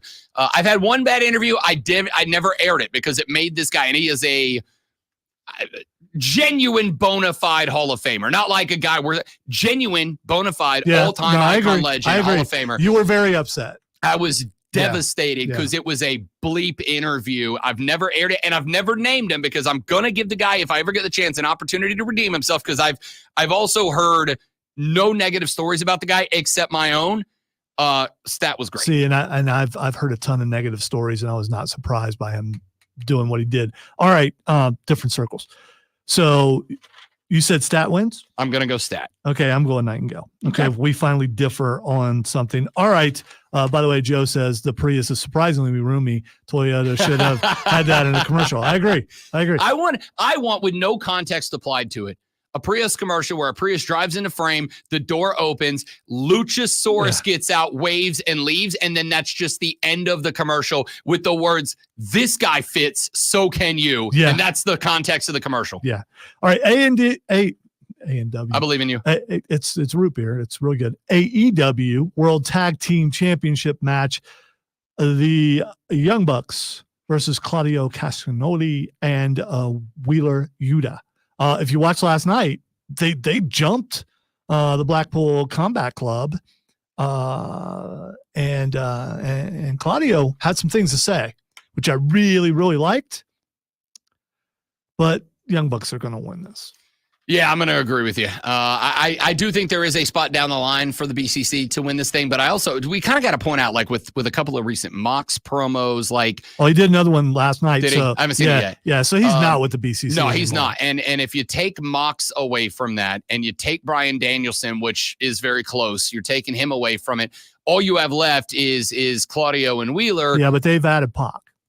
Yeah, okay, I'm going to be honest with you. As much as I love Pac, and we're going to talk about him in a minute, I assume, the BCC is not really a thing to me anymore. It's not. All right, the next match, AEW TBS Championship match between Hikaru Shida, still my favorite women's wrestler in AEW, always has been.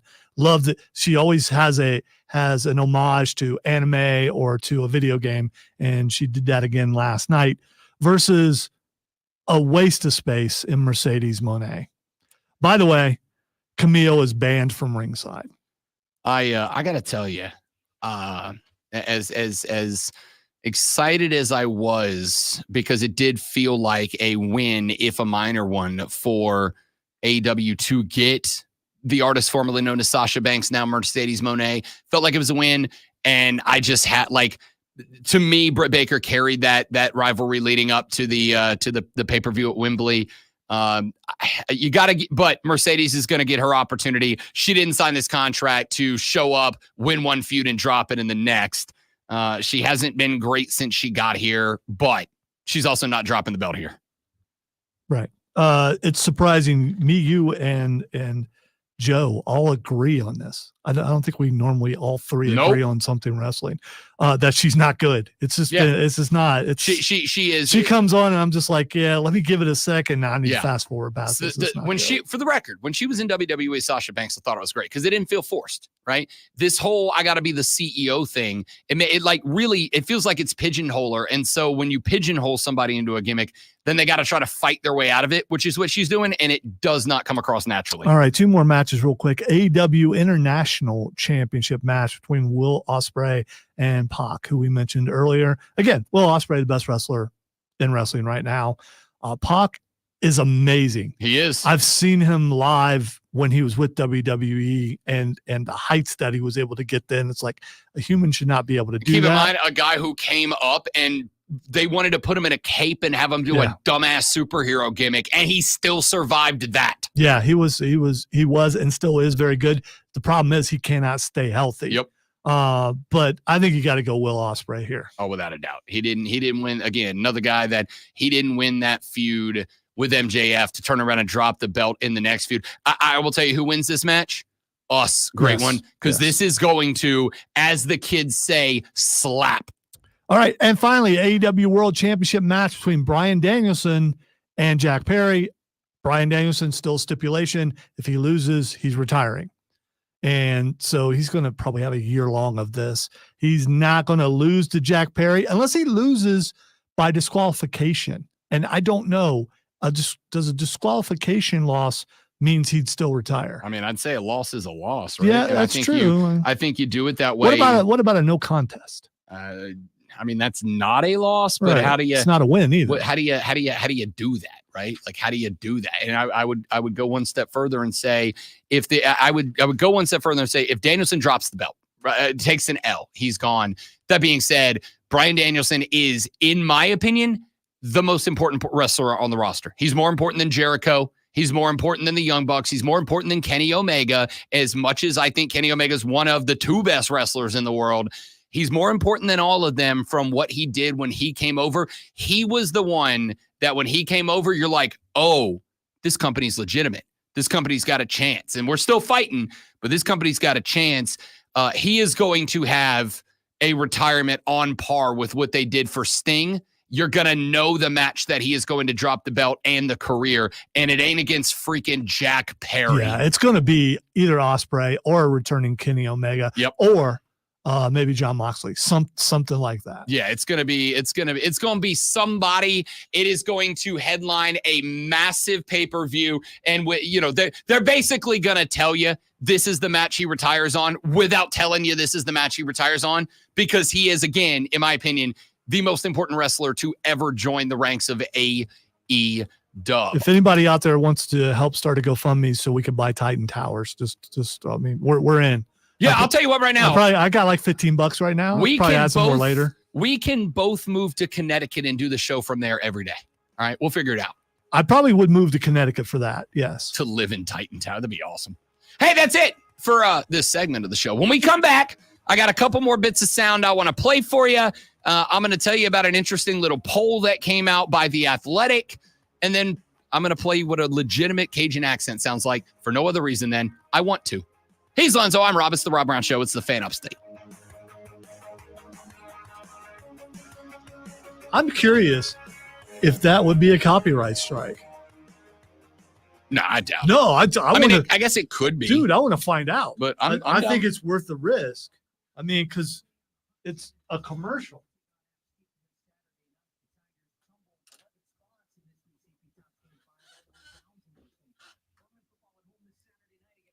You don't know where your boundaries are until you test them. That's all I'm saying. Unless it's an electric fence, you probably shouldn't test that.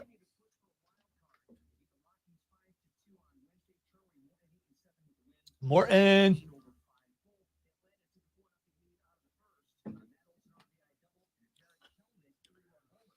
If you are one of them youngins who says Morton and stuff like that, do better. Morton.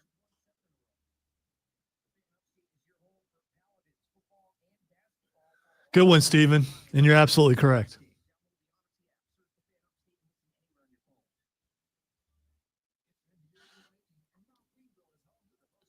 Yeah, but if I recall, I think didn't John Moxley look at him last night and go, "You're a good kid"? I don't know what that means, but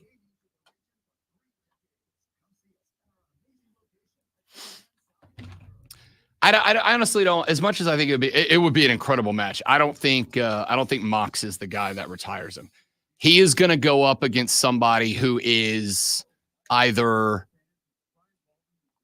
is the future. So you think passing of the torch? Yes. Bryan Danielson's an old school wrestler. He's going out on his back to somebody who needs the rub, not just to a guy. Sting didn't. And the other thing is, I don't disagree, but let's be real. Sting did it differently than Undertaker and everybody else. But and I think that was AEW's mandate, not Sting's choice. I don't think that Bryan Danielson has a torch to pass anymore. I disagree entirely. No, because I think he's been surpassed by Will Ospreay.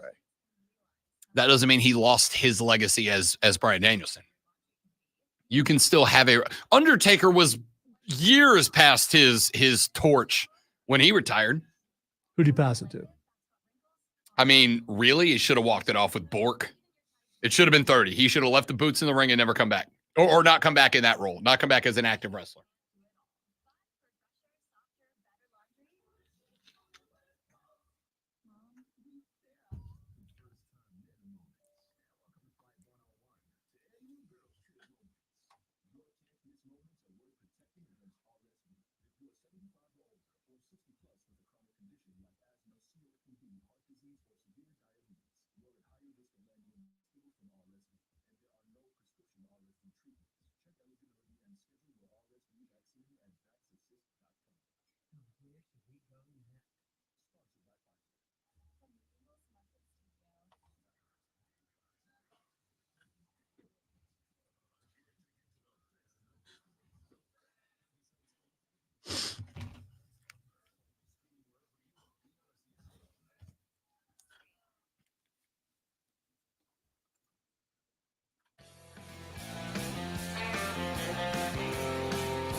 The Athletic polled their readers as NFL fans and asked them to answer one simple question. Are you optimistic or pessimistic about your team's chances heading into the 2024 season?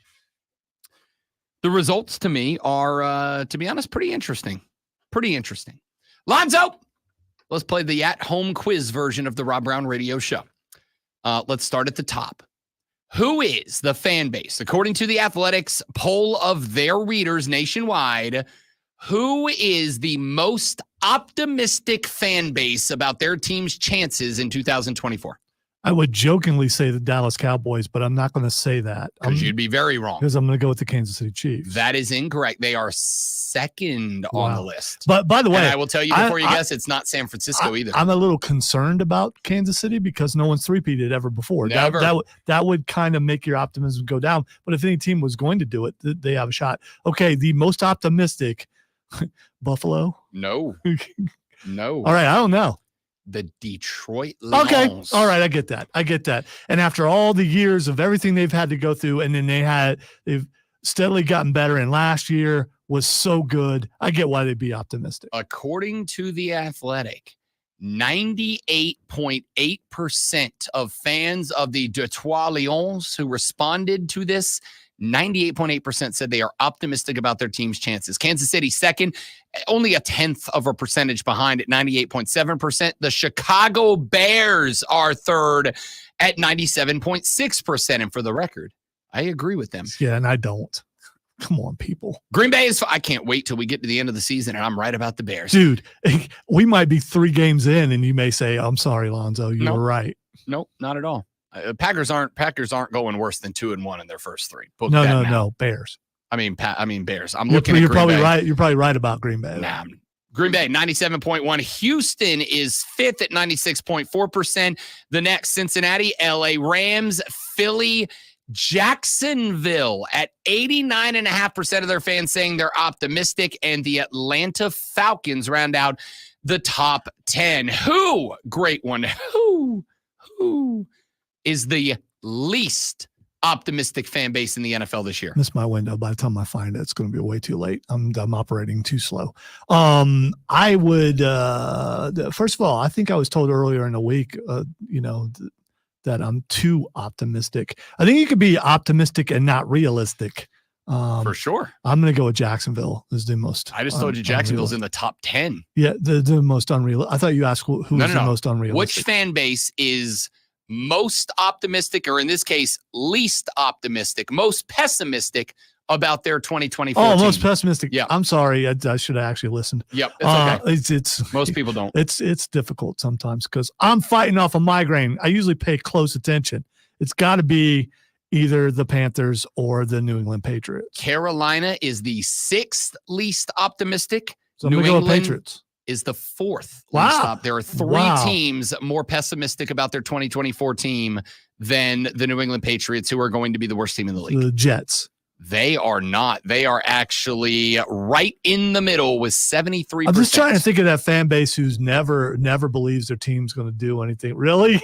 Okay. The most pessimistic team in the National Football League, based on a survey of readers and listeners of The Athletic, is our New Orleans Saints, with 16% of their fan base saying they're optimistic about their chances. 84% of their fans saying they are pessimistic coming into 2024. And let me tell you, Yeah, I'm on the red side of this equation, not the green side.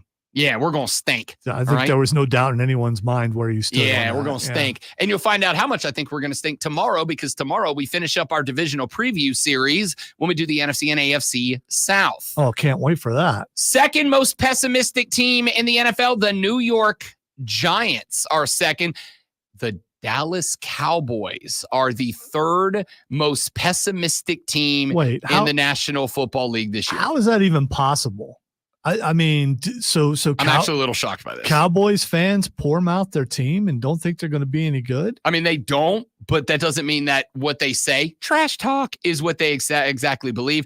New England 4th, Cleveland 5th, Carolina 6th, the Raiders 7th, Pittsburgh 8th, Minnesota 9th, and the Buffalo Bills, the 10th most pessimistic team in the NFL. Only 60% of their fans say they are optimistic of the season. Minnesota down, it is 42% or less optimistic. Buffalo up 60% or more. And then there's Tennessee, who is 69% nice pessimist or optimistic about their team. Hey, real quick, before we get to what the X is going on, our buddy Michael Pius, and I am happy to do it, wants to let you all know that their 2024 summer golf trip raffle is open right now until 5 o'clock this afternoon. You can go to firstteeupstate.org and buy your raffle tickets. That includes, if you win the grand prize, the golf trip of a lifetime with your favorite foursome, TPC Sawgrass Stadium and Dyes Valley Course, which I got to go to the Valley Course and play it when I was down in St. Augustine. Oh my God, y'all, it's incredible. So go to firstteeupstate.org. It is $100 per ticket. They are selling only 300 of them. And if you win the grand prize, 2 rounds of golf for 4 golfers at the TPC Sawgrass Stadium and Dyes Valley Course, a 2-night stay at the Sawgrass Marriott Golf Resort and Spa, including 2 rooms for 2 people in each room. It's a trip valued over $5,000. Go to firstteeupstate.org to buy your ticket. Win that, and most importantly, help the golfing youth of the Upstate, because this program, the First Tee of the Upstate, is incredible. And now, the Rob Brown Show presents Twitter. All right. Oh, boy, they want them without guarantee. Well, you could have warned me. I'd have dropped the music. Well, that was so no you could fun. Play that. Why would that be fun? Yeah, well, because you'd been able to hear them better. That's all. All right. The first thing that is Xing is Michael Keaton. Michael Keaton Xing. It is because Beetlejuice 2 comes out tonight. No, actually, well, it does. Comes out tonight. It does come out tonight. That's not why he's Xing. Did you know Michael Keaton is not his real name? Well, I'm going to be real with you. I assume most A-listers don't use it. He wants to start using his real name. His last name is actually Douglas. Michael Douglas.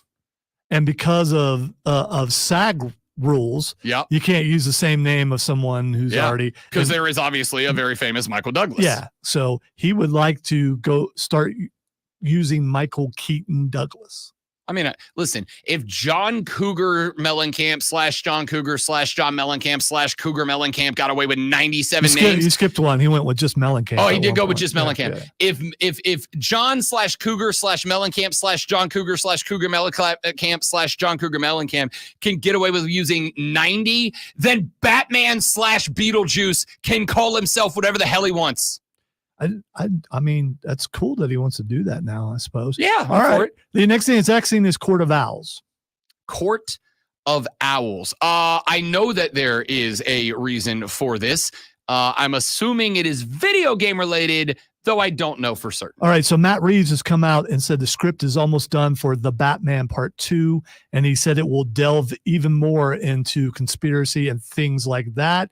So the internet community, which is always right, believes Court of Owls will be what they go with, and it kind of makes sense. It does make sense, and I will also say that the entire Court of Owls concept was one of my favorite comic book arcs that only the deep dive nerds know. It was a phenomenal arc, phenomenal spin-offs here and there, and it's like only the hardcore dorks know about it. Yeah, I want to see them do that. One of the best parts about the Batman, even though he was a little too optimistic at the end, was the detective thing, which is what they wanted to do. And also, it was a really good depiction of Catwoman. The next thing that's Xing is Caitlyn. Caitlyn?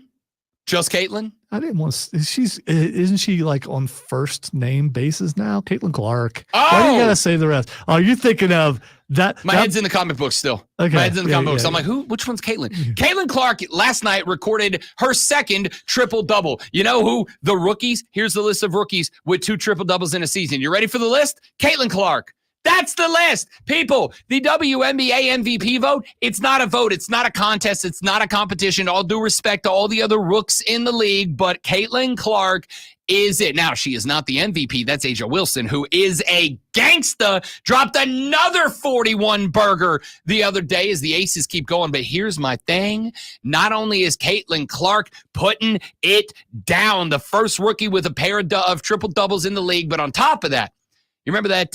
Remember back at the beginning of the year when the Indiana Fever were 1-8, and so many of y'all were going, "That's it, told you she's cooked." Now that the competition level's up, and I said, "Whoa, hold your damn horses for just a second." Whoa, because Caitlin Clark's still real good. Yeah, they're now plus 500, and the Indiana Fever have locked in a playoff spot, ladies and gentlemen. Caitlin Clark is gonna be the GOAT. Book it. One last one really quick. Derrick Henry. Derrick Henry's gonna play tonight. And I'm gonna tell you right now, I need you to go in your house before this game kicks off, and I need you to strap everything loose in your house to the floor, because when Derrick Henry and Chris Jones hit each other for the first time, it's gonna be an earthquake on the Richter scale, the width of the nation. I can't wait. This is gonna be so much fun, y'all. Big meaty men slapping meat, baby. Yeah. That's it for us. Y'all enjoy the game tonight. We'll break it down, preview the Green Bay Philly game, and pick our NFC and AFC South Division winners tomorrow when the Rob Brown Show returns from 6 till 10 a.m. right here on the Fan Up State. Later. I really don't give a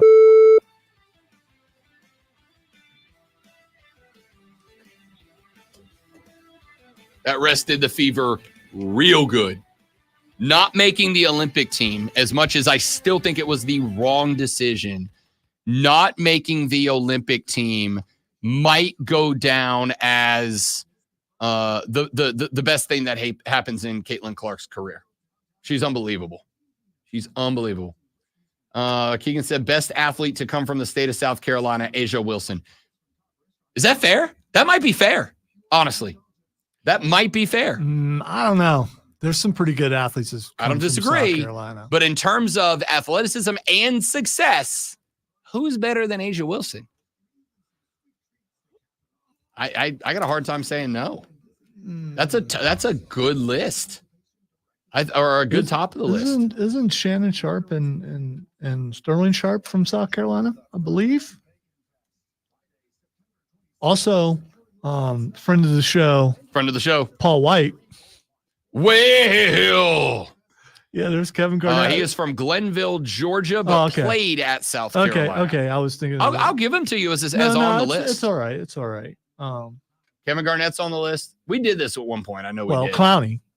Jadavion's on the list. I probably would pick Asia Wilson over Clowney because she's more versatile, I suppose.